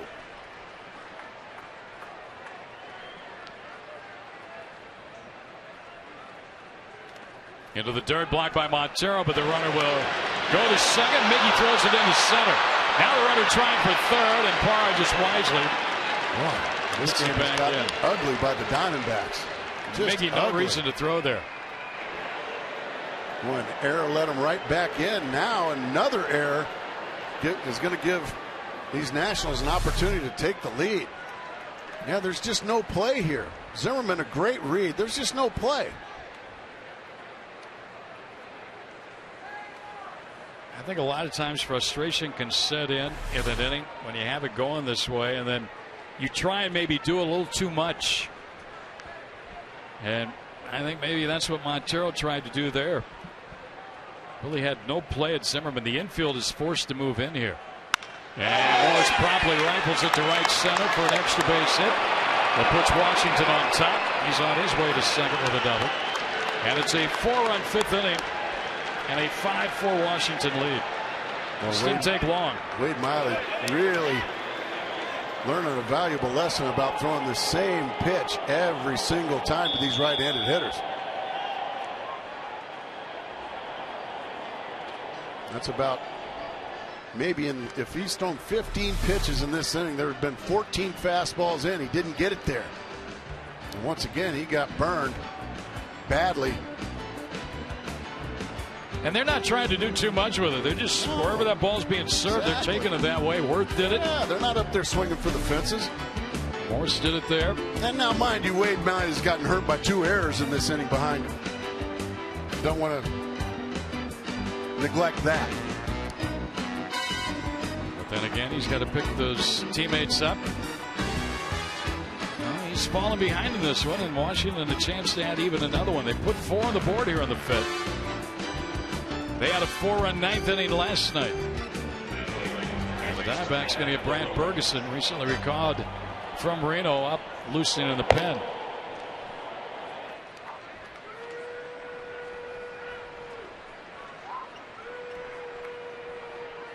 Six batters in the inning, and 4 have scored. The only out recorded was the sacrifice bunt by the pitcher Jackson, and now a ball down low to Adam LaRoche. Now Wade Miley has to find a way to put the frustration behind him and keep it at a one-run game. He's gotten hit very hard in this inning. He's had a couple of tough breaks by his defense behind him. But you have to keep this game at a one-run game. Ball inside. Well, it's been the top of the order, 1 through 4, that has really put on a show here tonight for the Nationals. 6 for 12. And doing the damage with the runs. There's a foul by LaRoche. 2-1 the count. Zimmerman got the big hit. That was the game-tying 2-run single. He came in then to score the go-ahead run on the double by Morse. Ooh, didn't get the call that time. That was a good slider.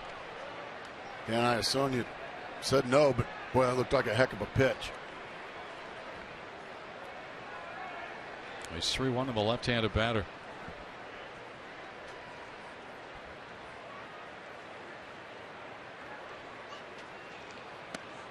And ball 4. Check said. Third base umpire. C.B. Buckner, first walk of the night, issued by Miley. Let's see. Yeah. That could have easily been called as well. Now you have to wonder just how much longer Kirk Gibson can stay with Wade Miley. The pitch count's only 68. Yeah, the pitch count hasn't bothered. I mean, no reason to yank him on the pitch count, but the effectiveness has been the problem here tonight for Wade. And Gibby just got up off of his bench. He's having trouble stopping the bleeding. Charles Nagy. Here comes Gibby, and that's probably going to be Ferguson. He wants the right-hander. Wade Miley will not get through 5 here tonight. One of his shortest outings. He was roughed up in Milwaukee earlier this season. Only went 3 2/3. He goes 4 1/3 here tonight. He's upset with himself as he walks off. And the bullpen will have to take it the rest of the way, and it'll be up to Ferguson here with 2 on and 1 out when we come back.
Saturday on Fox Sports Arizona. A lot of Sun Devil backers here at the ballpark tonight. At the plate, left fielder Tyler Moore. Diamondbacks have fallen behind here as the Nats have put up 4 in the 5th inning. Still have 2 on and only 1 out. Brad Bergeson is on. Diamondbacks got Bergeson from the Orioles. And recently back up from Reno. His first pitch sells outside, ball one.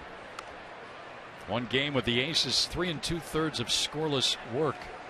Made his Diamondbacks debut on July 22nd. Diamondbacks had claimed him on the 20th of July. All of a sudden, he inherits a monster situation here.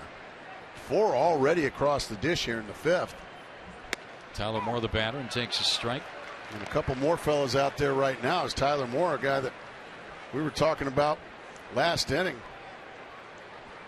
A couple of years in the minor leagues with huge home run numbers.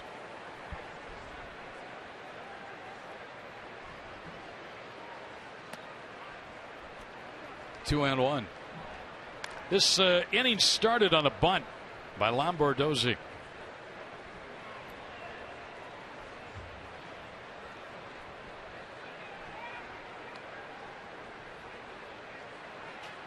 Ground ball, foul past third.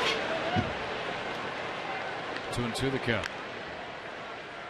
Again, while this Washington team pitches very well, they can swing the bats. We've seen that down this series. They've punched out 14 runs in 13 plus innings against Diamondback pitching. They are a confident group right now. And a fly ball to center. Parr coming on. Has it. And Runner gets back. Out number 2. Parra showing some really good closing speed right there on that little flare out to center field.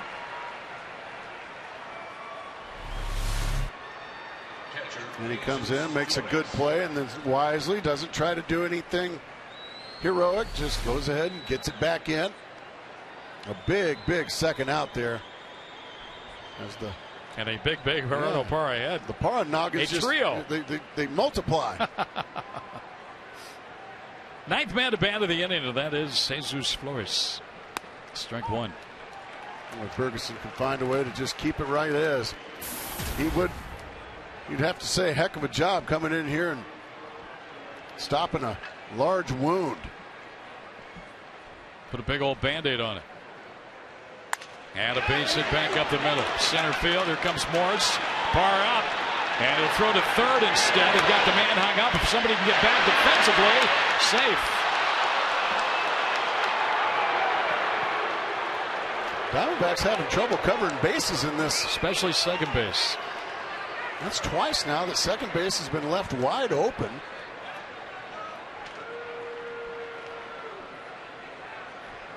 Five-run inning, 6-4 game. Well, that's a huge hit. Right off the end of the bat, a huge hit for Flores and the Nationals. Continue to pour it on here in the 5th inning, and then, okay, the ball's. I just don't know why nobody was covering second base. Goldschmidt got there late, made the tag. Now Lombardozzi, who started everything, they're finally going to get this guy out. And the inning will come to an end, but 10 go to the plate. And the Nats put 5 on the board. They jump on top by a pair. Time for the Diamondbacks now to come back. They find themselves down 6-4.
Fifth inning. Time now for our AT trivia question. They promised this to be a toughie tonight. Only Major League pitcher to win the Rookie of the Year and Cy Young Award. I think I know that. I do too. We're going to hold off.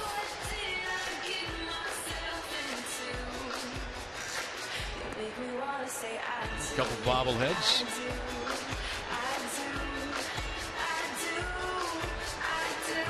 Now I'm going to guess. Okay. Mark the Bird Fidrich.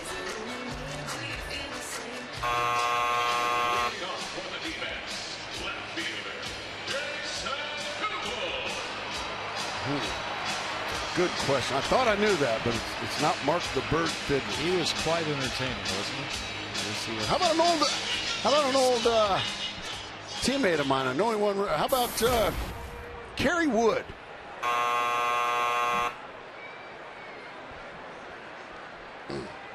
Dang. Kubel will try and get things going here against Edwin Jackson. The Diamondbacks have 6 hits against Edwin tonight. He's walked 3. Now he's got a lead, though. 6-4. Well, these Nationals just picked themselves right off the ground and dropped a 5 spot on Wade Miley in the top of the 5th. They've been doing this all year. Man. Down the line, but foul by Kubel. Strike 2. Just didn't expect that to happen to Wade Miley.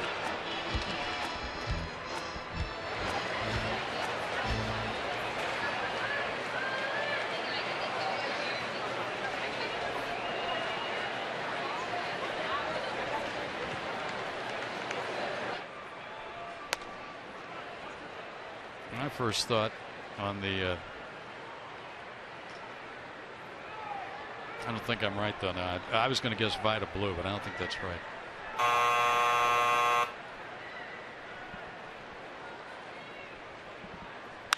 Kubel into center, and Ward plays this one. One down. Hard but out. All right. Dwight Gooden. That's a good guess. Golly.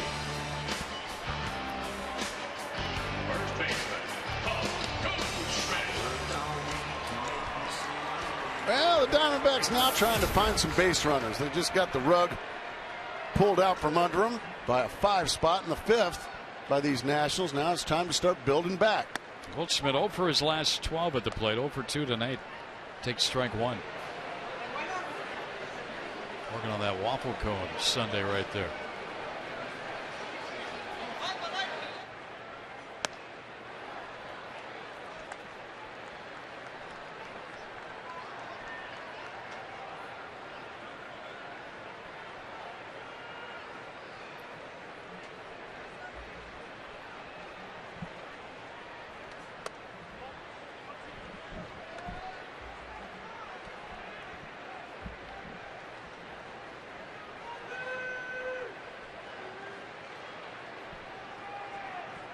Jackson's looking for a shutdown inning now after his team got him 5 in the lead, and Goldschmidt holds off 2-2.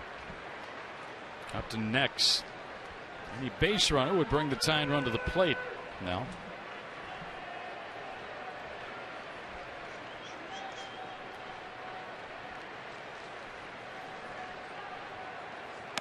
And Goldschmidt strikes out for the second time. 0 for 3 now, 0 for his last 13. Well, we were talking about Dwight Gooden. He won the Cy Young Award as a 19-year-old. He's the youngest ever Rookie of the Year. I'm sorry, not Cy Young, but Rookie of the Year. That's why I thought he was Cy Young that were as well. 276 strikeouts when you're 19 years old. Are you kidding me? Bryce Harper also at 19 years of age. He would be the second 19-year-old if he gets it. Although Bryce has fallen on a bit of hard times here lately. But boy, is the future bright for that young man.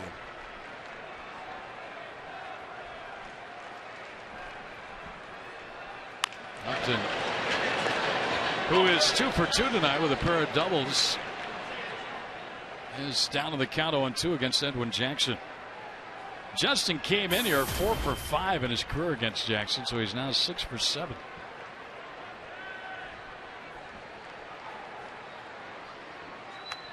ball hit the bat. Went foul. Some discerning news out of San Francisco today as the Giants beat the Rockies. That is discerning, especially with the score as we have it here this evening. A lot of ball game left, but the Diamondbacks need to get it going. Jackknifes out of the way of that fastball in.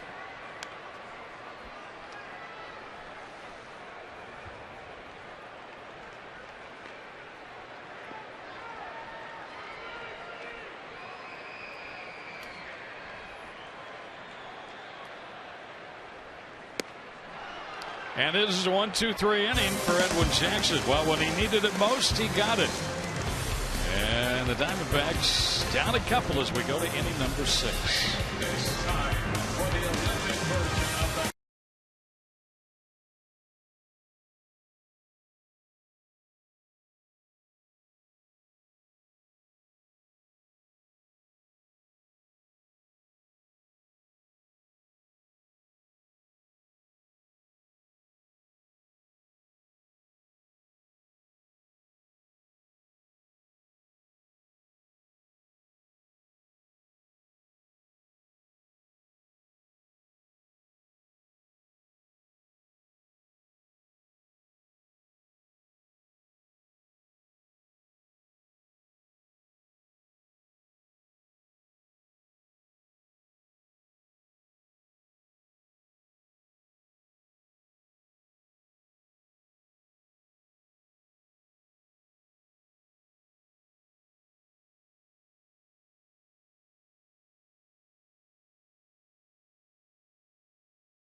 Washington Nationals.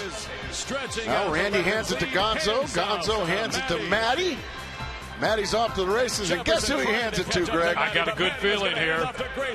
Oh, it's all on Gracie's shoulders now. And it's time to break the tape for the very first time. And yes, Gracie gets a taste of victory tonight.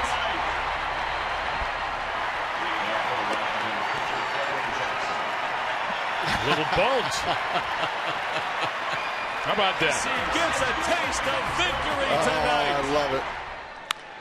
That's the way it should have been for years. But you know, the presidents are asking for a recount. Well, that wouldn't shock me.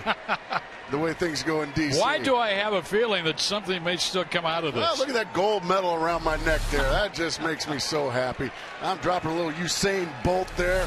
That's pretty good form. I like that. Oh, what a day. You ought to be proud. The miracle of winning. There it is, August 11th, 2012. Mark it down. Yeah, I'm a little misty-eyed right now. Are you kidding me? How that ball's going to hold up? I thought that was going to sink in. Out the bat, Edwin. Excuse me. Yeah, that's Edwin Jackson. I don't know. Well, see, you're even choked up over that win now. I know. So, you know what? Thank you, Greg.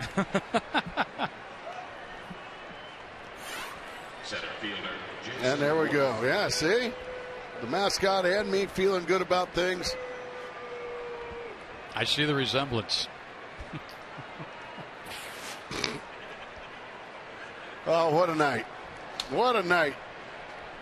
Yeah, and you know what, Greg? Because of this momentous occasion, you're going to take a week off. I'm going to take a vacation. I think I've earned the right to take a vacation now. Where are you and the mascot going? Maybe we should float down the Salt River together. What do you think? There's a strike. Well, I have a feeling after seeing this momentous occasion and the victory tonight, we'll probably have a lot of water flowing in that salt. I mean, even though it was a a fourth of a victory. Well, I guess it wasn't I took care of my leg. Which was a final leg. That's right. Broke the tape. You have your best racer run the last leg, don't you? Yeah. At least we did tonight. Doggone right. Brad Bergeson came on in relief of Wade Miley in the 5th inning. Did give up a 2-out RBI hit to Flores. Made it a 6-4 game. That's where we stand here. And Worth a swing and a miss. 3-2 count now. Well, it's a good time to go down the salt. Oh, man. Have you ever done that before? No, I have not. It's a lot of fun. I've done it one time, and it was fun. And ball 4 outside to Worth. 1 on and 1 out here. Well, follow the Diamondbacks with the MLB.com at 12 for your iPhone, iPad, Android, BlackBerry, and Windows Mobile. Get live audio, pitch tracking, video highlights, and more. Text @bat to 31826 or visit dbacks.com for details. I'll tell you, I'm just in such a good mood right now. Well, get a lot better if the Diamondbacks yeah, get some runs and win see, this game. see if I can win a race, then I'm telling you, two runs worth of comeback, no problem. No problem. I'm feeling this one tonight.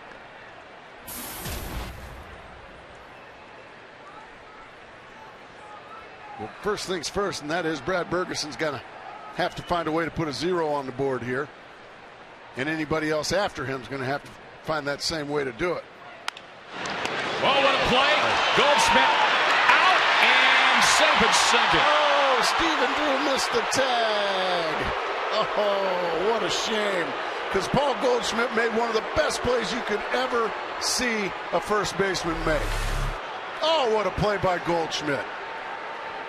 That's an incredible play. Tag from his knees. The perfect throw to Stephen Drew from the knees. And missed the tag. Yeah, swipe tag looked like he missed him. He goes as a 3 unassisted. He missed him. It's a good call there at second base by Mike Michalewski. I think Worth was looking back as if to say, how in the heck did Goldschmidt make that play? That ball was headed down the line. Well, he's made that play a lot this year. Now his strike to Zimmerman.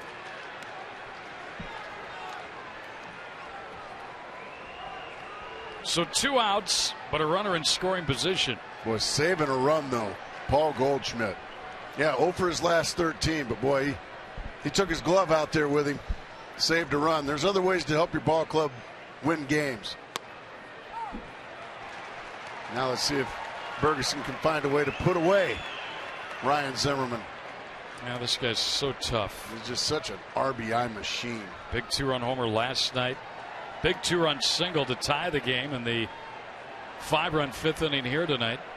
He ended up scoring a run. After doubling in a run in the first. It's popped up. That's fouled and out of play.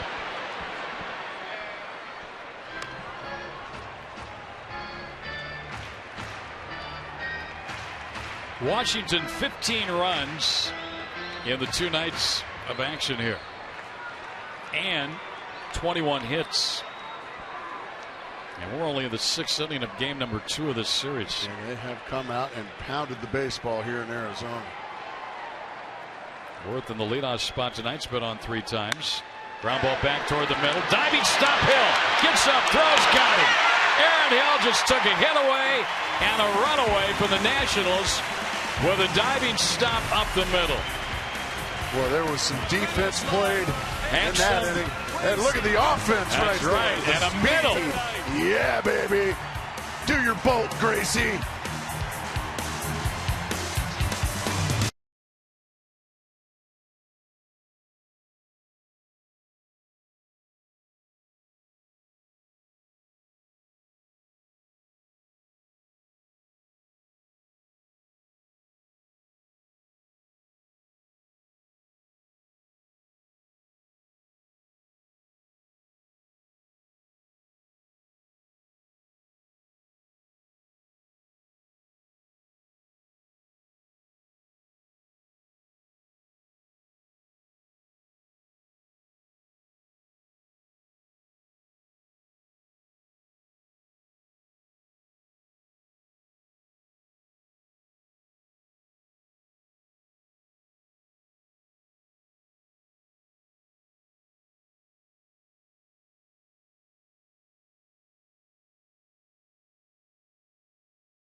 Cards are only MLB pitcher to win Rookie of Year Cy Young Award. Fernando Mania. How about that?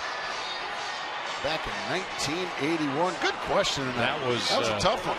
And that was quite a year for Fernando Valenzuela.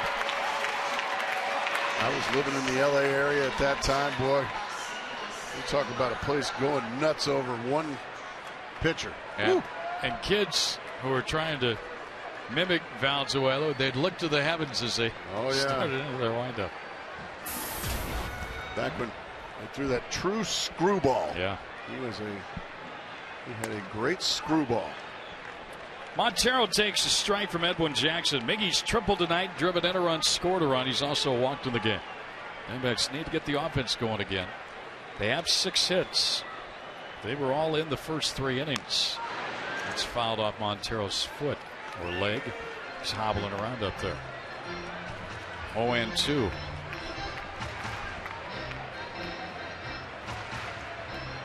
Mark Grace was part of an award-winning race here tonight. Well, that's won a gold medal. I've got a lot of people to thank. Feel like I need to break out a podium, say a few words. I say enough up here, don't I? We thought this day would never come. Inside. How many way been going for you? It's been what, about 3 years worth of emptiness. It's Tom Gorzolani, the former Pirate, former Cub.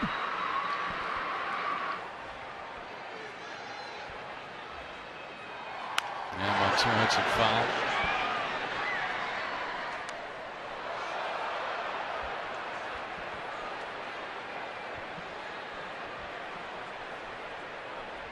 Everybody brought their gloves and nobody came up with it. Unfortunately, that fella that jumped out on the field, he's not kicked out. And Montero strikes out. 3 straight strikeouts now for Edwin Jackson. 6 in the game. Well, how about Edwin Jackson?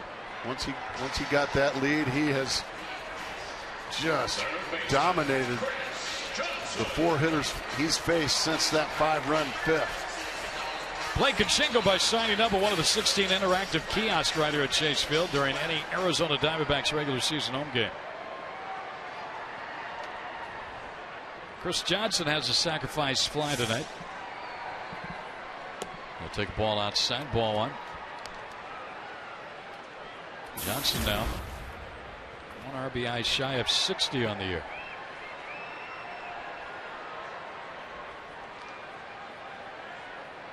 He's driven in 18 in the Diamondbacks uniform.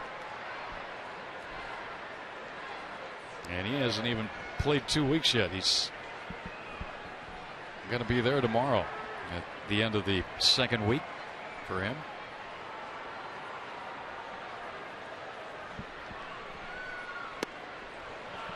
Long slider, he couldn't lay off of it.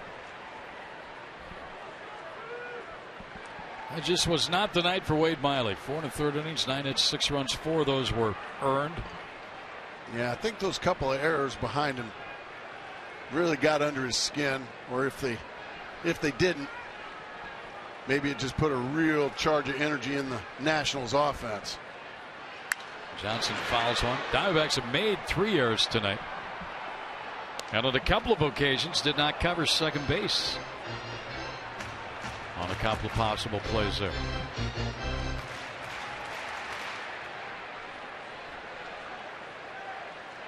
Having fun watching a ball game.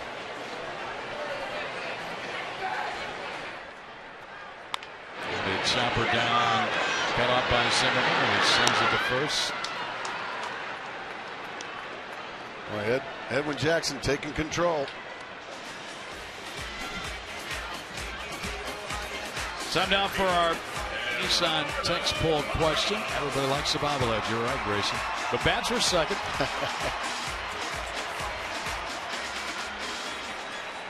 Yeah, Mark Grayson and his brother Mike put an end to bat day at many stadiums. They're the battling Paras right there.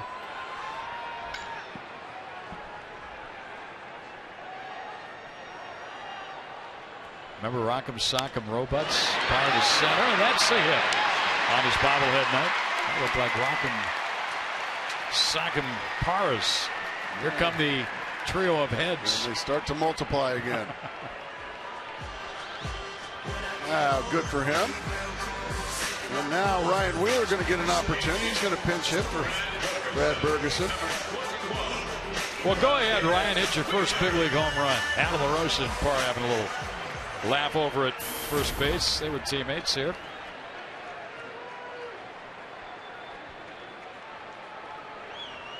So Wheeler pinch hitting.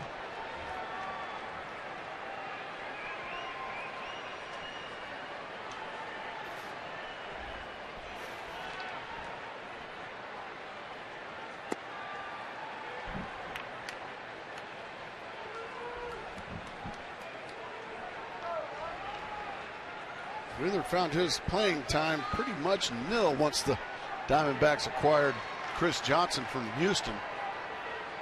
Well, you can't sit Chris Johnson the way he's been slugging the baseball, so Wheeler's had to wait patiently for his name to get called.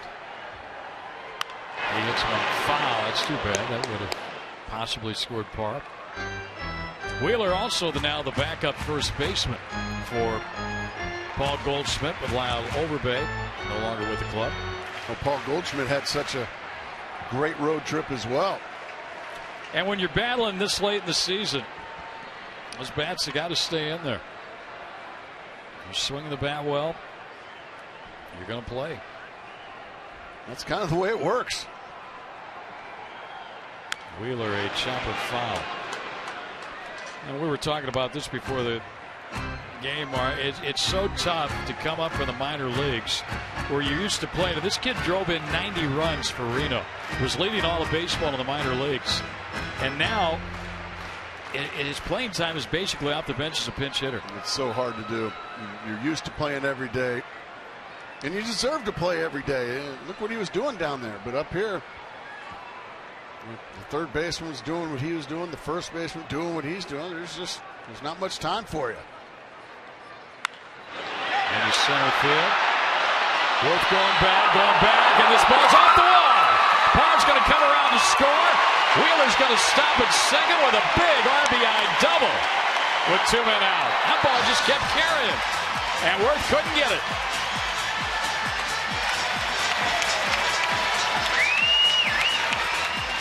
A little two-out lightning, courtesy of Ryan Wheeler.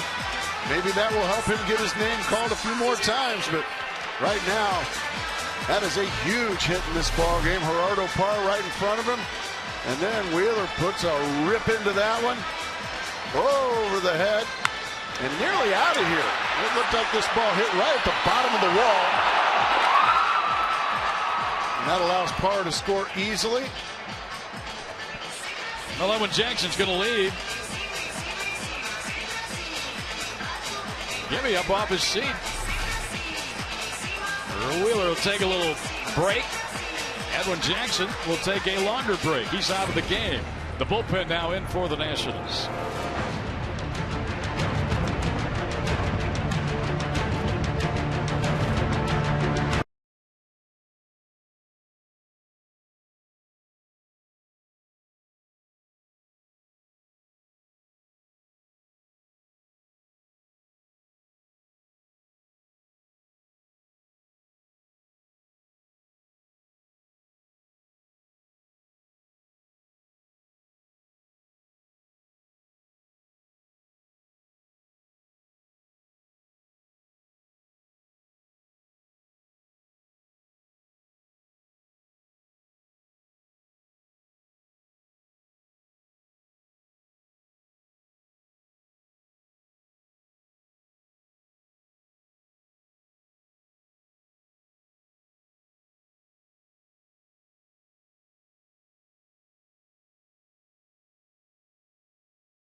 push gets into full swing. That's when the Red Sox head to the Bronx. They'll take on the AL East leading Yankees in a showdown between bitter division rivals. Fox Saturday Baseball, presented by Budweiser, returns next week at 12:30 p.m. Pacific, only on Fox.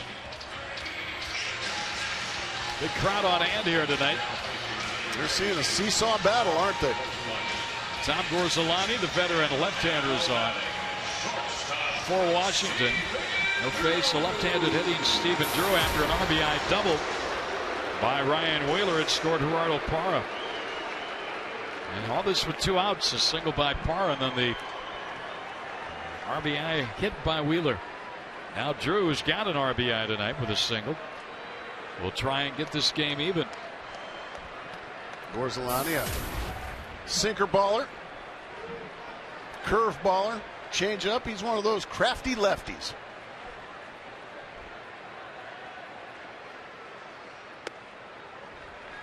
And if you're a guy that doesn't throw 94, 95 miles an hour anymore, they call you crafty.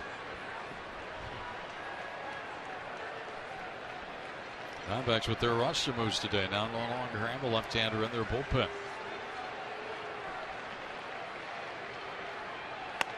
Outside 2-0, and they've got the right-handed hitting Aaron Hill next.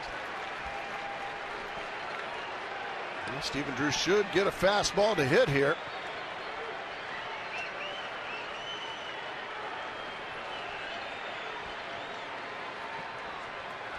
Davy Johnson's brought this pitcher on to retire this hitter, the left-handed batter.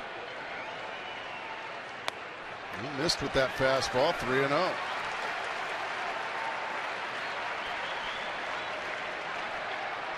Drew has had good numbers against Gorzolani. You see nobody's up. He is 7 for 17. Well, maybe that's the reason Gorzolani's trying to be a little careful. He takes the strike. 3-1. Good job of taking that pitch. That pitch was right at the bottom of the kneecaps. It was a good pitcher's pitch. Not much Stevens going to be able to do with that. Jason Worth playing a very shallow center field again after getting burned by Ryan Wheeler over his head. Wouldn't take much to do it again. Gas. 3-2. Got him to chase one up out of the zone. So Gorzolani's come back to get the count full after falling behind 3-0. The 2-out hits are so big, and the Diamondbacks just got one off the bench from Ryan Wheeler, the rookie. And Drew trying to come through here with 2 out.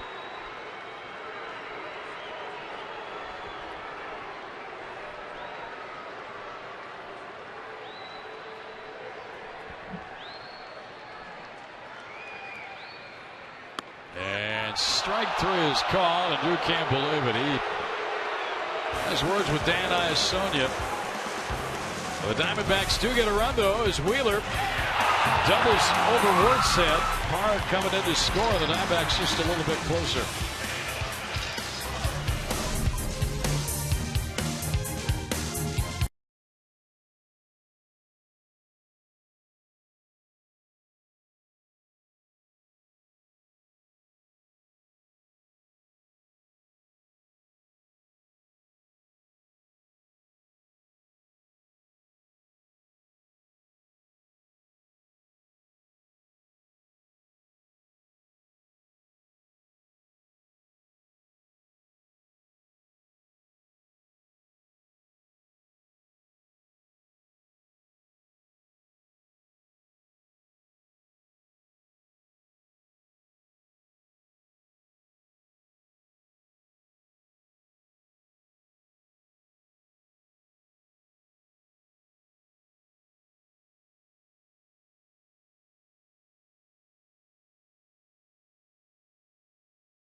Nationals lead 2-1, 6-5 here at Chase Field.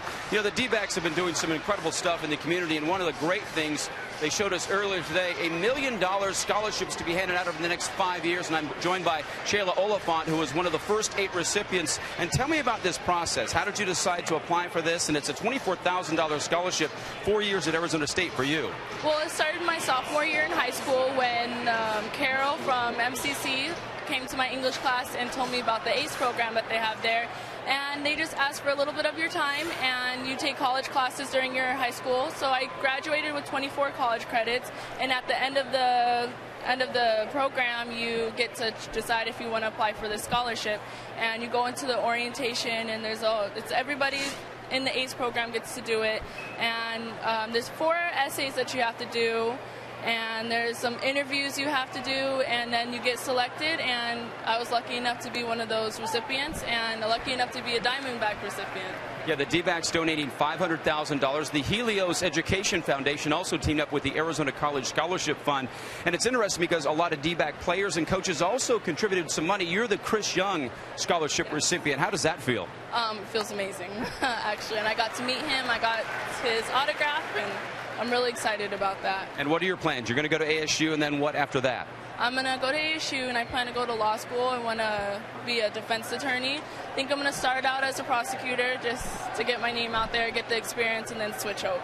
Big plans. Congratulations. I know you're going to make Chris Young very proud. Guys, a great scholarship foundation over the next 5 years. $1 million handed out to 40 outstanding students, and they all have to go to school, universities in state. So keeping the smart, bright young kids here in Arizona. Something tells me she's going to be a good attorney. I was going to say, she can come up here anytime she wants, because between you and me, we always need a good attorney. 1 ball, 2 strikes to count here from Brian Shaw to Michael Morris. The 8 recipients received scholarships named in honor of the following players and coaches: and former Diamondback Luis Gonzalez, Aaron Hill, Jason Kubel, Wade Miley, Miguel Montero, Charles Nagy, and, as she mentioned, Chris Young. Well, thanks for that, Brad. Very sharp young lady. Swing and a miss, and welcome back to the big leagues. Brian Shaw strikes out Michael Morris. Start the 7th inning. Well, Brian Shaw when he was sent down to Reno, he was told by Kirk Gibson that he wanted him to work on other pitches besides that cutter. He'll always have that good cut fastball. But Gibby wanted to see him work on his breaking ball and on his split finger, and he used all 3 of those pitches in that sequence to strike out Michael Morris. So it's good to have Brian Shaw back. One with a complete arsenal now. Now Adam LaRoche, the hitter. Shaw made 8 appearances for Reno. Gave up 6 hits and 29 at bats. 2 earned runs in 8 innings. And he throws a strike. So again, with Shaw's recall, and the Diamondbacks designating Mike Zagurski, they do not have a left-hander in the bullpen.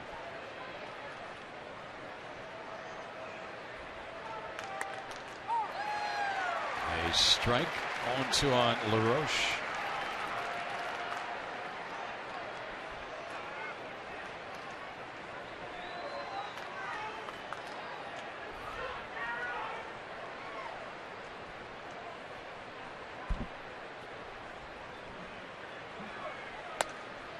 Busted that one in, but missed.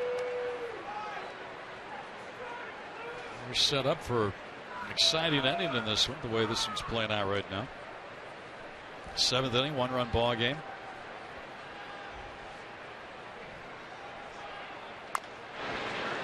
LaRoche fouls it.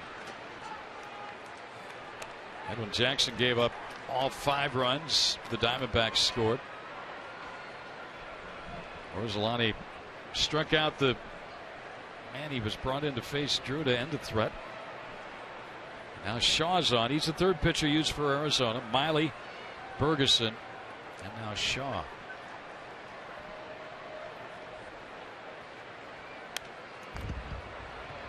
Hung a little bit. Yeah, that was a split finger that stayed right at about the belly button of Adam LaRoche. I think Shaw very fortunate that one didn't get hit a long ways.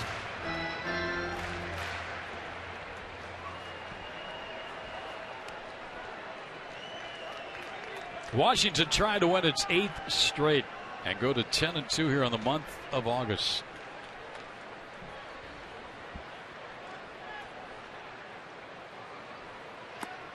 Oh, look at this guy. How about the breaking ball there? Yeah.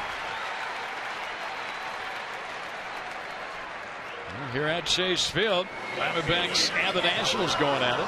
And fun times out of the Ram Trucks .TV pool. Always fun times out there.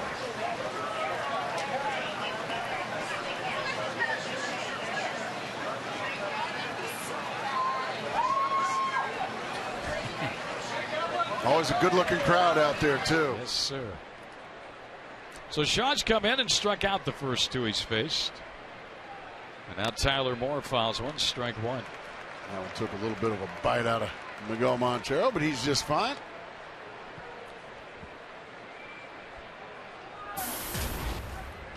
Day game here tomorrow will wrap up this long homestand for the Diamondbacks. And back out on the road again. Yeah, it was a long one, wasn't it? 72 hours stay. Pack right back up and get right back after it. Ball away.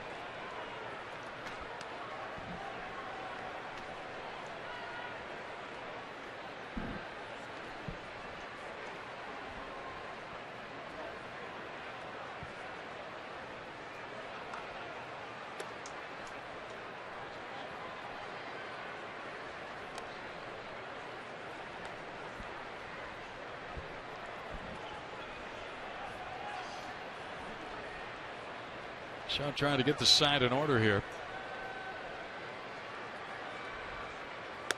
And a strike, and it's 2-2. Well, all you have, go ahead. I'm sorry. I was just going to say, Gracie, all you have to do is look at a line score. Sometimes it'll tell you something, sometimes it won't. But that 3 there, the errors for the Diamondbacks tonight, that's been a little costly. Yeah, I'm having trouble clearing the telestrator. There you go. You're still excited about that win. I am. I'm gonna. You know, my kids are here tonight watching in the stands. They're proud of Dad. How proud are they of Brian Shaw coming on back with striking out the side. A couple more runs is all they need, folks.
Of the trade presented by Ram Trucks. There's been some great defense tonight for the Diamondbacks also.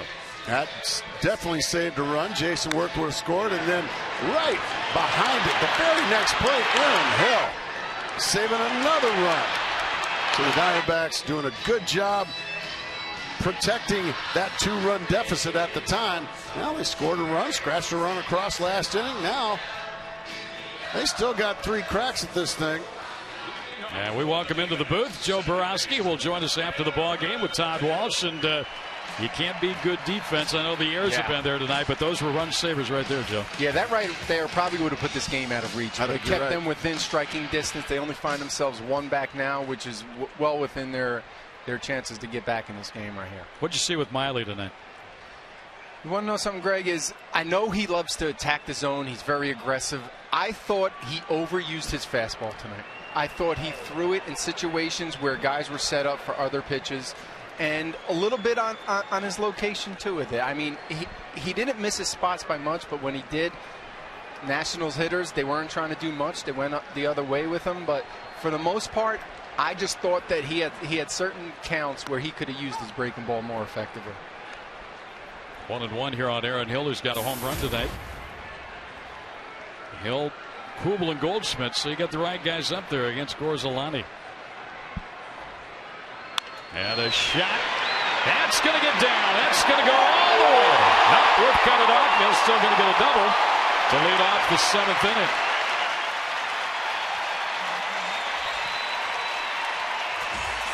Well, Jason Worth ended up making a heck of a play just to keep that at a double. 27 now for Aaron Hill, having another big game. He's homered. Now he takes the ball the other way, and he beats Jason Worth. And Worth, like I said, does a good job of flagging it right there, or that's 3 bases. But getting back to your point, Joe, we were saying the same thing. It looked like in that 5-run inning, it looked to me like Wade Miley, if he threw 15 pitches, 14 of them were fastballs in. Yeah, and there's nothing, to right-handed hitters. And there's nothing. Don't get me wrong. There's nothing wrong with throwing your fastball, but in certain situations, especially with guys who are on base, some of those situations called for strikeouts, and he had them set up for strikeouts. He worked them in, got 0-2. Yeah, he did. Now maybe go with something either away or something down and in, like a slider down and in, and then go with a fastball away. I just thought there was better opportunities for him to set up for strikeouts in those situations. So the count on Jason Kubel here has gone to a ball and a strike. Kubel tonight 1 for 3. Well, his crowd's alive. Well, Mariano Rivera was the only guy that I ever watched that could throw a fastball every single pitch and tell you where and get you out every single time. It'd be either a cut fastball or a straight fastball. You played with him, you know. Yeah, those kind of players don't come around very often, but he's definitely something special. Brian Shaw's back with the big ball club, and a little different looking Brian Shaw this time around. I liked it, and the one thing is that by throwing your other pitches, it makes your one special pitch, that cutter, that much more effective. And I thought he threw some fantastic cutters tonight. He threw some great cutters, and he got a couple of strikeouts with the curveball. But that's it, Gracie. You're a hitter. You have to put in the hitter's mind that you will throw other pitches, and you can throw them for strikes. That you do. That you do. And as a hitter, also, let's just say I'm on deck. I always tried to get a feel for my at-bat on deck. And if I watch a guy throw the same pitch in the same spot to the guy in front of me, and then he starts doing the same thing to me, I'm like, okay, sure. It doesn't take a rocket science to let me know that this guy's really proud of his fastball tonight. Absolutely. And pitchers fall into that category where they fall into patterns. They throw certain pitches and certain counts. And as a hitter, if you're on deck and you're watching, you can pick up on those things. Go through what's happening here. A 1-2 count on Kubel, and Gorzolani and Flores couldn't quite get together. Is this just they want to make sure they're on the same page? I think they definitely want to make sure they're on the same page. You got Aaron Hill out there at second. He's seen the first 3 pitches. They might want to either change up how he's putting his fingers down for him, or he just wants to make sure, what pitch do you want to throw right here? You don't want to make a mistake, especially in a 1-run ball. No time for guesswork in this situation, is it? Kubel trying to get a run home here and get this game even. But he strikes out swinging. Boy, what a big strikeout for Gorzolani. And that will be the last batter he faces. Boy, a hanging slider. Hung it enough. Now we're going to get a double switch here. Bryce Harper's going to go into the ball game. Davey Johnson visiting with Dan Iasoni, the home plate umpire, bring on a new pitcher. And it looks like the guy who's going to leave is going to be Moore. They'll flip out their outfielders. And Harper will go into center. And we'll be back with more here. Joe Borowski will stay with us. as we play in the 7th, a 1-run game.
And then Justin Upton.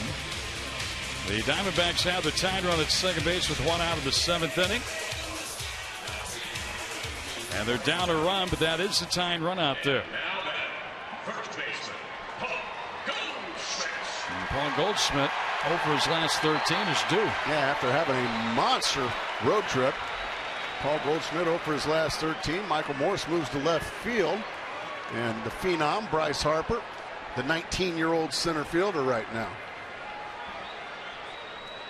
And the right fielder, it's Jason Worth, who moves over from center. What were you doing when you were 19 years old, Joe, Greg? 19? I was in rookie ball. You were in rookie Sarasota, ball? Florida. Okay, what were you doing when you were 19, Greg? I was in college. How about you? I was in junior college. Yeah, I was playing junior college baseball. Goldschmidt, a late swing and a foul back.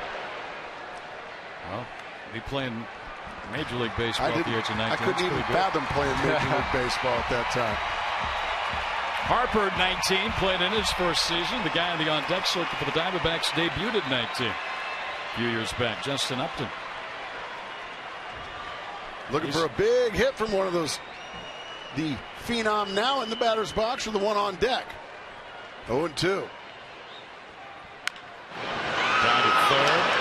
Zimmerman very accurate with that throw down there at third base. It does not look very pretty, but he gets the job done effectively. He just, underhanded that ball all the way across the diamond. Right in the middle of Adam LaRoche's chest. It's perfect. And you do see how comfortable he is with that, because anytime he charges a ball, he likes to throw off his opposite leg and throw underhand. That's exactly right. Even though he has time to reset his feet, he's comfortable with it. On the run, he likes throwing it from down around his knee. Well, Upton's got a pair of doubles tonight. He's looking for that big hit. Remember, Hill was at second base with nobody out. He's there now with 2 men out in the inning. Unfortunately, he has not moved. His 2 have been retired. And Justin Upton, boy, how big would it be for Justin Upton?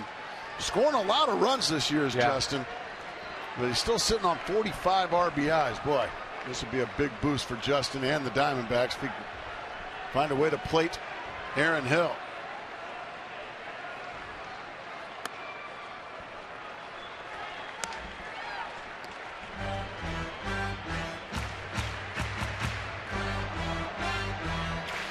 The on-deck hitter's Montero. If Upton should get on somehow, they do not have another lefty up in the pen. Upton, the man of the moment, though. And the ground ball to short. And the inning is over. Okay, Joe, after the ball game, hopefully after a Diamondback win here, see what happens. Got a lot to talk about. All right, Joe Borowski with us. Nationals still lead.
Powered by AT&T, the nation's largest 4G network. AT&T, rethink possible.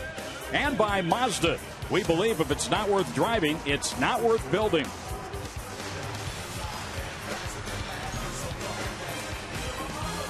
Chase Field here in Phoenix. Jason Worth visiting with the hitting coach. That's Rick Eckstein. Remember David Eckstein? Oh, that's his brother. That's his bro. And he's the hitting coach for the Washington Nationals. They're talking about David Hernandez. Worth would bat fourth in this inning. It's going to be Flores, Lombardozzi, and Harper. David's been a busy man. This is his 53rd game. Brian Shaw worked the 7th inning and struck out the side. Morse, LaRoche, and Moore. Popped up. Back behind the plate. Out of play. Strike one. Well, if you weren't with us earlier, Mark Grace was part of a relay team win here tonight. And I'm giving it to myself. I can't believe there are actually people who are not giving you credit for a win. Well, I mean, that's got to be a win. You got a medal around your neck. My children are proud of me for the first time in a long time. Yes. Yeah, it was just one leg of the relay, but I'm giving it to myself. I am no longer winless. That's right. Got to take what you can get. 0-2 pitch. Popped up.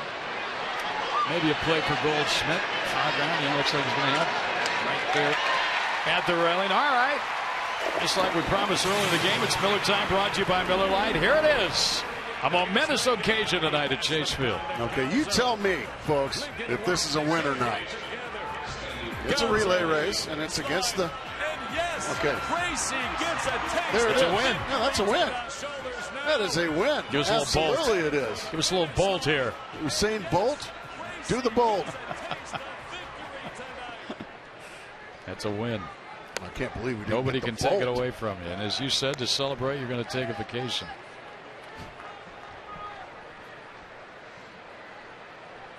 Lombardozzi has really been a pain in the side of the Diamondbacks in this series. 6 hits, 6 consecutive hits at one time, and he has scored 5 runs. Yeah. Usain Bolt couldn't do that any better, could he? No. That was a big moment for me. Look how excited you are behind me there. I'm chewing on a candy or something. You had to come see for yourself. That's right. Fouled away, 1-2 now on.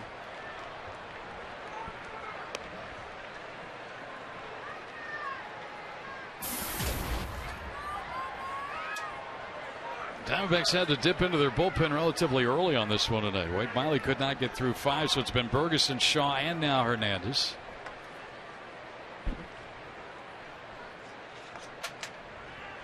Swing and a miss. Well, tonight the bullpen has come in and just dominated. And now Bryce Harper will be announced. Since you came that far, you better get to see him. And you're going to get your chance, young lady.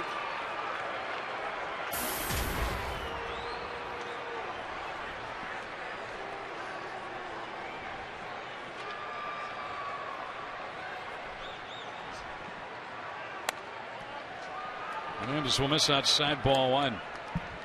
Don't know if Harper will play tomorrow or not.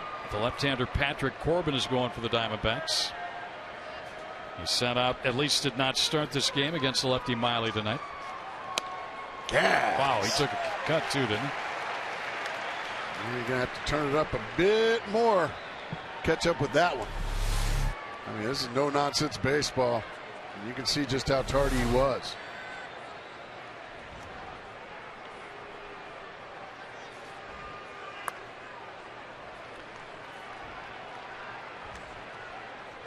Hernandez bringing it up there.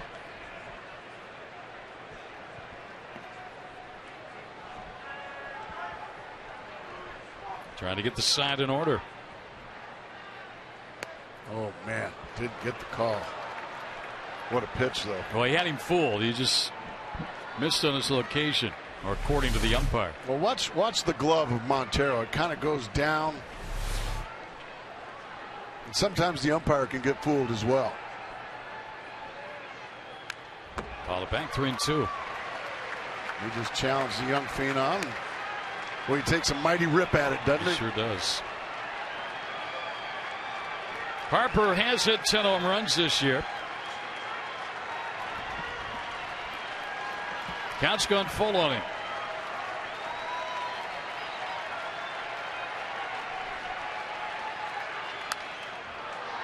I'll get out of play.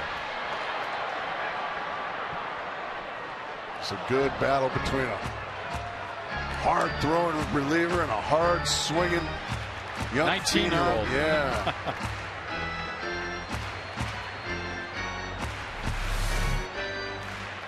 $2,511 miles to see Harper. That's a long ways. Yeah. Here we go again. We'll do it. 3-2. Got him. What a pitch.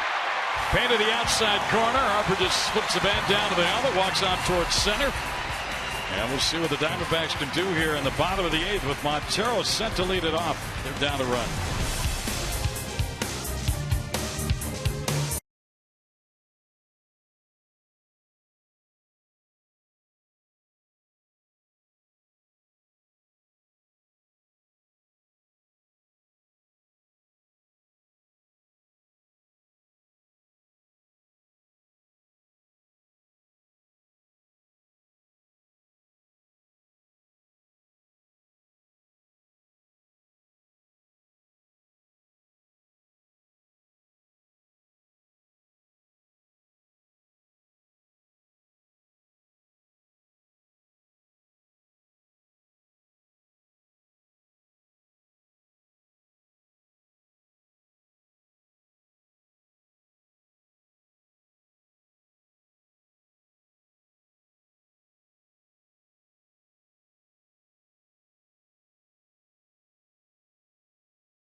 Russ Detweiler, the lefty for the Nationals, 6-4. Real good one. And Patrick Corbin has turned it into a real good one. The young rookie will be on the mound for the Diamondbacks. Well, let's see if the Diamondbacks can come up with some late inning magic. Mike Gonzalez, the veteran left-hander.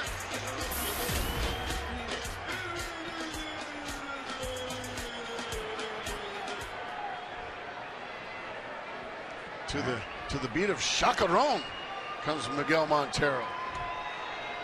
It's been Jackson, Gorzelati, Matthews, and now Mike Gonzalez on the hill. Gonzalez has been around a while now. He can get wild. He doesn't have that funky motion anymore. Yeah, he used to rock and roll, and now he just goes out of the stretch. He doesn't go out of the windup anymore.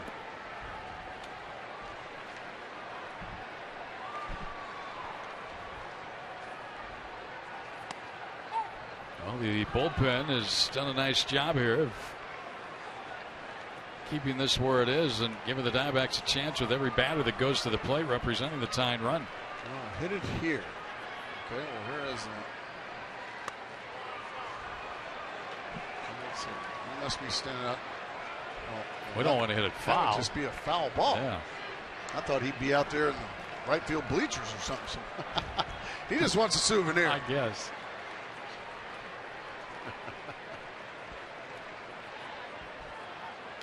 Three and one now. 4 straight sliders. One of them got to their target. The other 3 were wide. Now all of a sudden Miguel Montero should get a fastball here, Greg. And Miguel can hammer some left-handed fastballs. 22 innings for Gonzalez, 10 walks.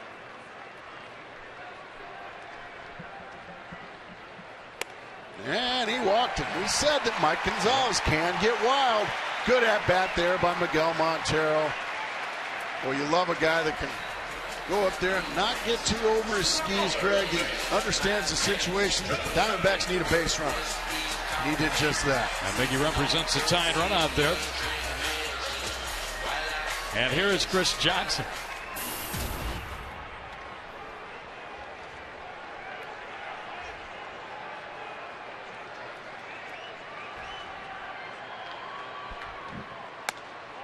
He has thrown another wide one.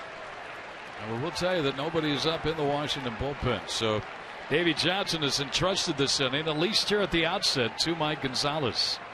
That may change. But the Diamondbacks have their bullpen up. That's JJ and the Submariner Ziegler.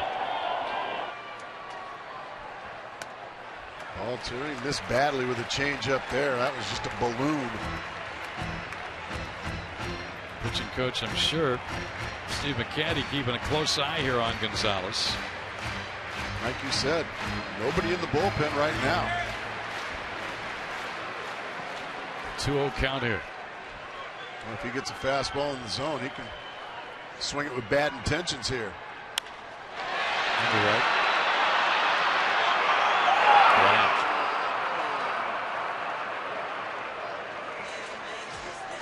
Looks like Parr is going to be called back. He's walking back to the dugout. I'm going to guess Chris Young. We'll see.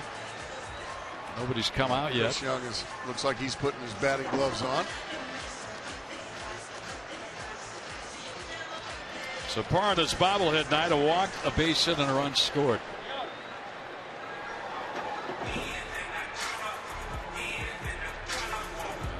Three-headed Parr, still excited. And now Young will bat off the bench. Well, the Diamondbacks 1 for 1 in the pinch hit category tonight. Ryan Wheeler came off the bench back in the 6th inning and doubled home a run.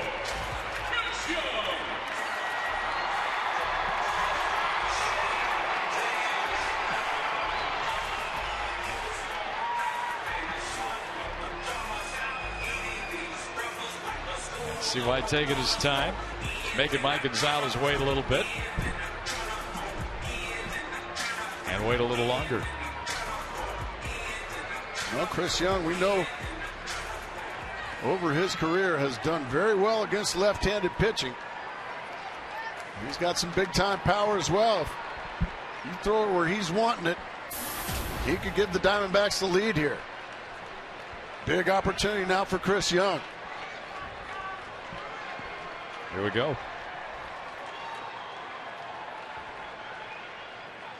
Outside ball one. Yeah, he's missing badly with a lot of pitches. I was actually semi-surprised that Chris Johnson was up there. He kind of had a bit of a defensive swing at a 2-0 pitch. That's one of those 2-0 pitches. You don't want those going the opposite way. You want those balls pulled. We saw not a lot of pinch hit at bats, but some success for Chris Young. A real lob toss over the first. About to make his big league debut, Jake Elmore just called up from Reno. He is in the on-deck circle. Chris Young against Mike Gonzalez here. And a pitch is up high. He's 2-0. He is not throwing anything over the plate. Let's see if Chris Young gets a 2-0 pitch he can handle in this situation. Maybe swing it with bad intentions. I like that. Swing it with bad intentions. I mean, yeah. Go ahead and hit it into Friday's front row here if you get the pitch you want. He went with an off-speed pitch. Good for Chris Young laying off that one. 3-0. Well, we all know for a fact, Greg, that just about every hitter, even pitchers for the Diamondbacks, they get the 3-0 green light. So there is no doubt in my mind Chris Young has got that green light. Now it's up, now it's up to Chris Young to make sure it's a pitch he can handle and do damage with. He looked at the strike. Nothing wrong with that. Nothing wrong with that. Still in a good count. Yeah, Mike Gonzalez. Nothing wrong with making him prove that he can throw a strike. No, the last thing Gonzalez wants to do, too, is put 2 on here. Move that tying run into scoring position to put the go-ahead run on base.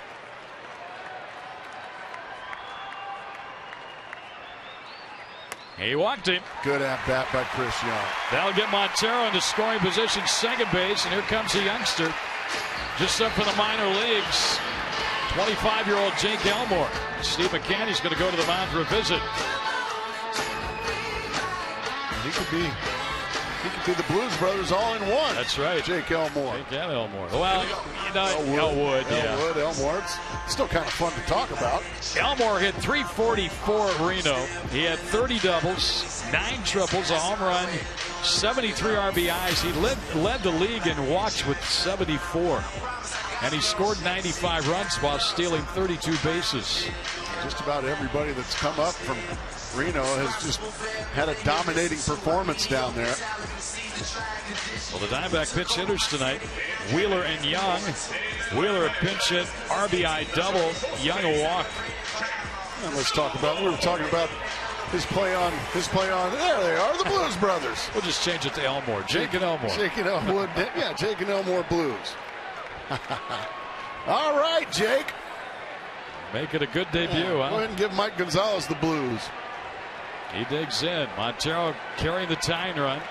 Young the go-ahead run. Into the dirt. He misses again. Not real big. 5'9", Elmore. Mike Gonzalez just refusing to throw anything over the plate. Trying to get these guys to get themselves out. Out of Dothan, Alabama.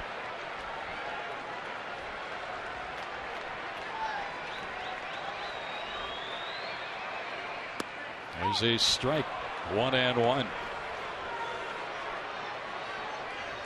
Elmore's on-base percentage .442 at Reno. Quality pitch right there from Mike Gonzalez.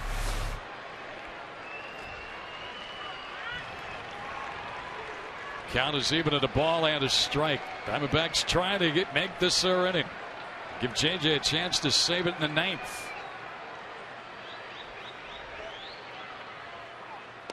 He took it down low. Yeah, he laid off.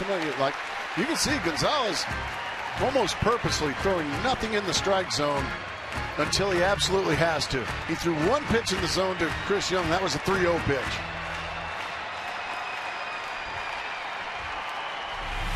Well, these guys are teammates at Reno. Ryan Wheeler cheering on his buddy Jake Elmore. He got excited over a ball call. Ball 3. Oh, yeah. Well, Mike Gonzalez is just officially asking for it here. Well, he's thrown 17 pitches in this inning, Gracie. 4 strikes. You can see these guys must have been very tight friends. Wheeler and Elmore. 3-1. What do you say, kid? Into right field. That's going to be caught. And Montero back to second, now 2 down. So Elmore in his big league debut, a fly ball out. Yeah, that's going to leave it up to Drew. That was another situation like the Chris Johnson at bat. Boy, a 2-0 pitch or a 3-1 pitch. You hate to see just a little flip the other way.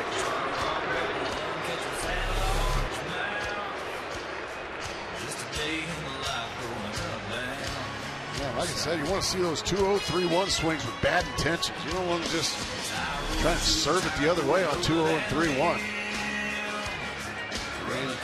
You can even take that pitch if you want to. You let it go 3-2. If it's a pitcher's pitch on the corner, you go ahead and take that. Take your chance with the next one. We've seen Chris Johnson and now Jake Elmore just with kind of defensive, trying to steer it the other way. Stephen Drew now. Boy, you hate to have a couple of walks here in the 8th inning and not make Mike Gonzalez pay. Drew looks at a strike. Might be the first batter he got ahead of. So now 2 on and 2 out. The tie and go-ahead runs here. Craig Stammen, who worked last night, is up, loosening. Drew takes the ball outside, 1-1.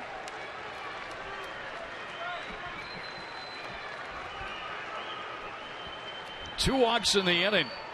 That's giving the Diamondbacks a chance here, down a run in the 8th.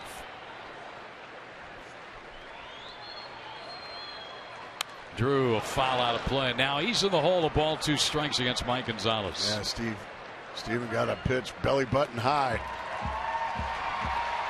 He took the swing he wanted, but unfortunately came up empty. That's second at bat for Drew. Produced an RBI single.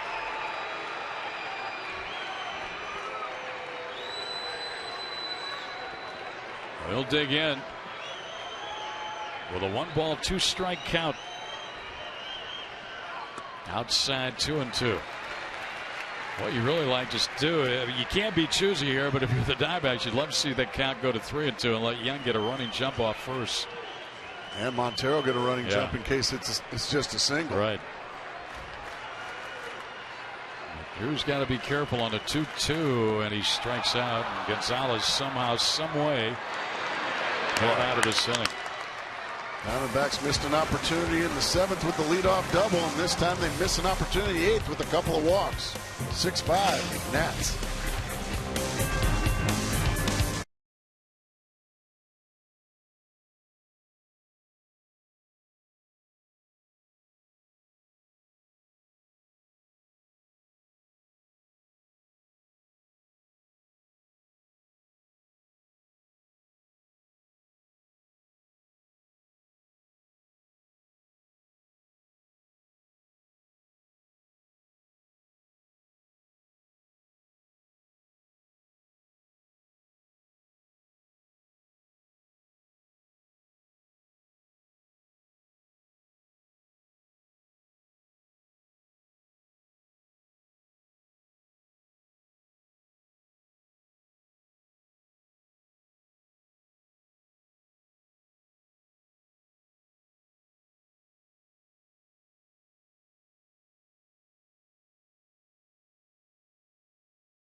September 15th at Chase Field as the Diamondbacks going to don the purple and teal jerseys, and 20,000 fans going to get a Matt Williams bobblehead, compliments of Chase.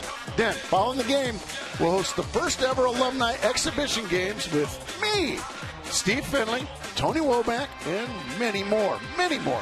I bet you Gonzo will be there too. You think? Call 602-514-8400. or visit dbacks.com/alumni. What? You think that bobblehead of Matt Williams, you think he might growl at you? Might. That's what they should have it do. The old colors right there. Brad Ziegler on for the Diamondbacks here. We reached the 9th. He's got the top of the order to deal with. Worth, Espinosa, and Zimmerman. Trying to keep it a one-run game.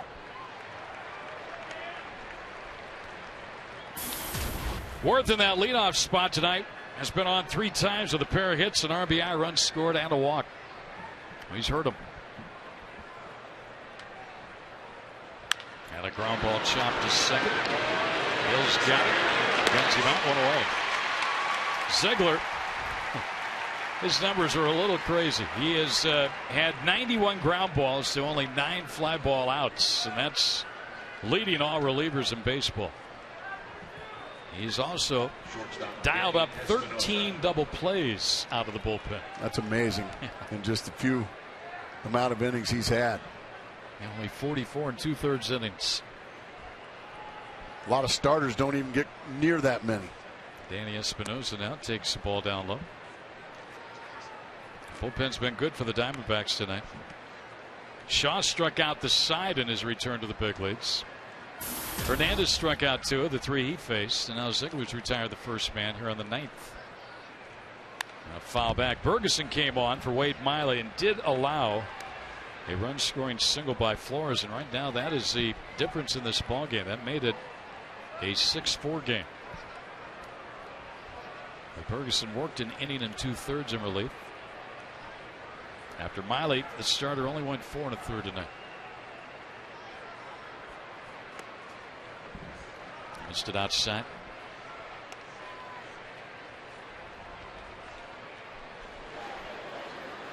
Diamondbacks will have one last crack at it in the 9th inning.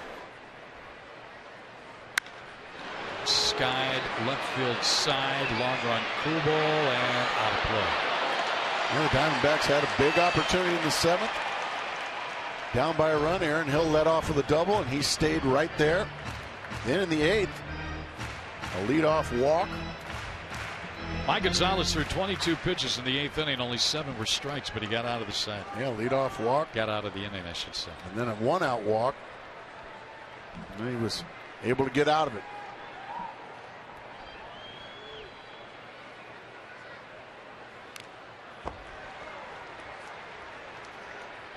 It's 2-2 on Espinosa, who's got a hit tonight, has scored a couple. Diamondbacks have had 3 miscues here tonight. And 2 of them were in that very costly 5th inning.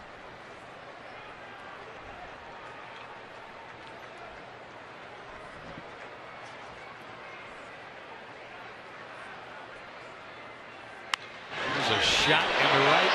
Foul. That was a bullet, wasn't it? Tell you, the teams we've seen, Gracie, this is as good a ball club. I mean, they hit. They play pretty good defense. They obviously pitch very well. There's a reason they've won 70 games. They are some kind of good. Well, it looked like the Diamondbacks had this thing well in hand with a 3-run lead in the 5th and Wade Miley on the mound. Ooh, that just missed. And we take ourselves back just a year. That's how the Diamondbacks were playing. They fell behind 3 or 4 runs. Didn't matter to them. Wasn't a problem. Oh, it's all right. We'll get a couple here and then hit you for a 3 or 4 and beat you. Washington just kind of playing right now that type of baseball. Ground ball to second. Pitch. Drops. Well, he just ate him alive with a 3-2 fastball.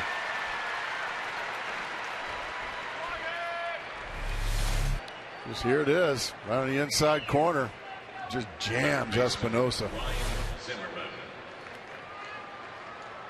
Ryan Zimmerman 1 hit tonight. Make that 2 hits tonight, a double. But his 2-run single, a big part of that 5-run 5th inning for Washington. And then he scored a run. He hits one to second. He's had a busy inning. Takes care of all 3 hitters. Oh, he should lead off the inning then, shouldn't he? He should. He will. He has homer tonight. Hill, Kugel, Goldschmidt coming up. We'll see if the Diamondbacks can get a win.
The Arizona Diamondbacks, Aaron Hill will lead things off. And in the first inning tonight, he tied the ball game with a long home run to left. Our APS Energy All-Star Aaron Hill, a couple of hits. He led off the seventh inning with a double, but never bunched off second base. We'll try and get the wheels in motion here against the Nationals closer, Tyler Clippard. We've seen this guy be very tough in the past against the D-backs. He's got a very good fastball and a very good changeup. And he's been really good up until he's been a little vulnerable the last couple or 3 weeks, Greg. And the Diamondbacks have the right guys coming to the dish. 2, 3, 4, Hill, Kubel, Goldschmidt, and if anybody gets on, Justin Upton and or Miguel Montero. Yep, that's a chance. So here we go. Clippard against Hill first. Tying run at the plate. And a pop fly to right field. And from Marsh, but the ball's holding up. One pitch, one out here in the ninth.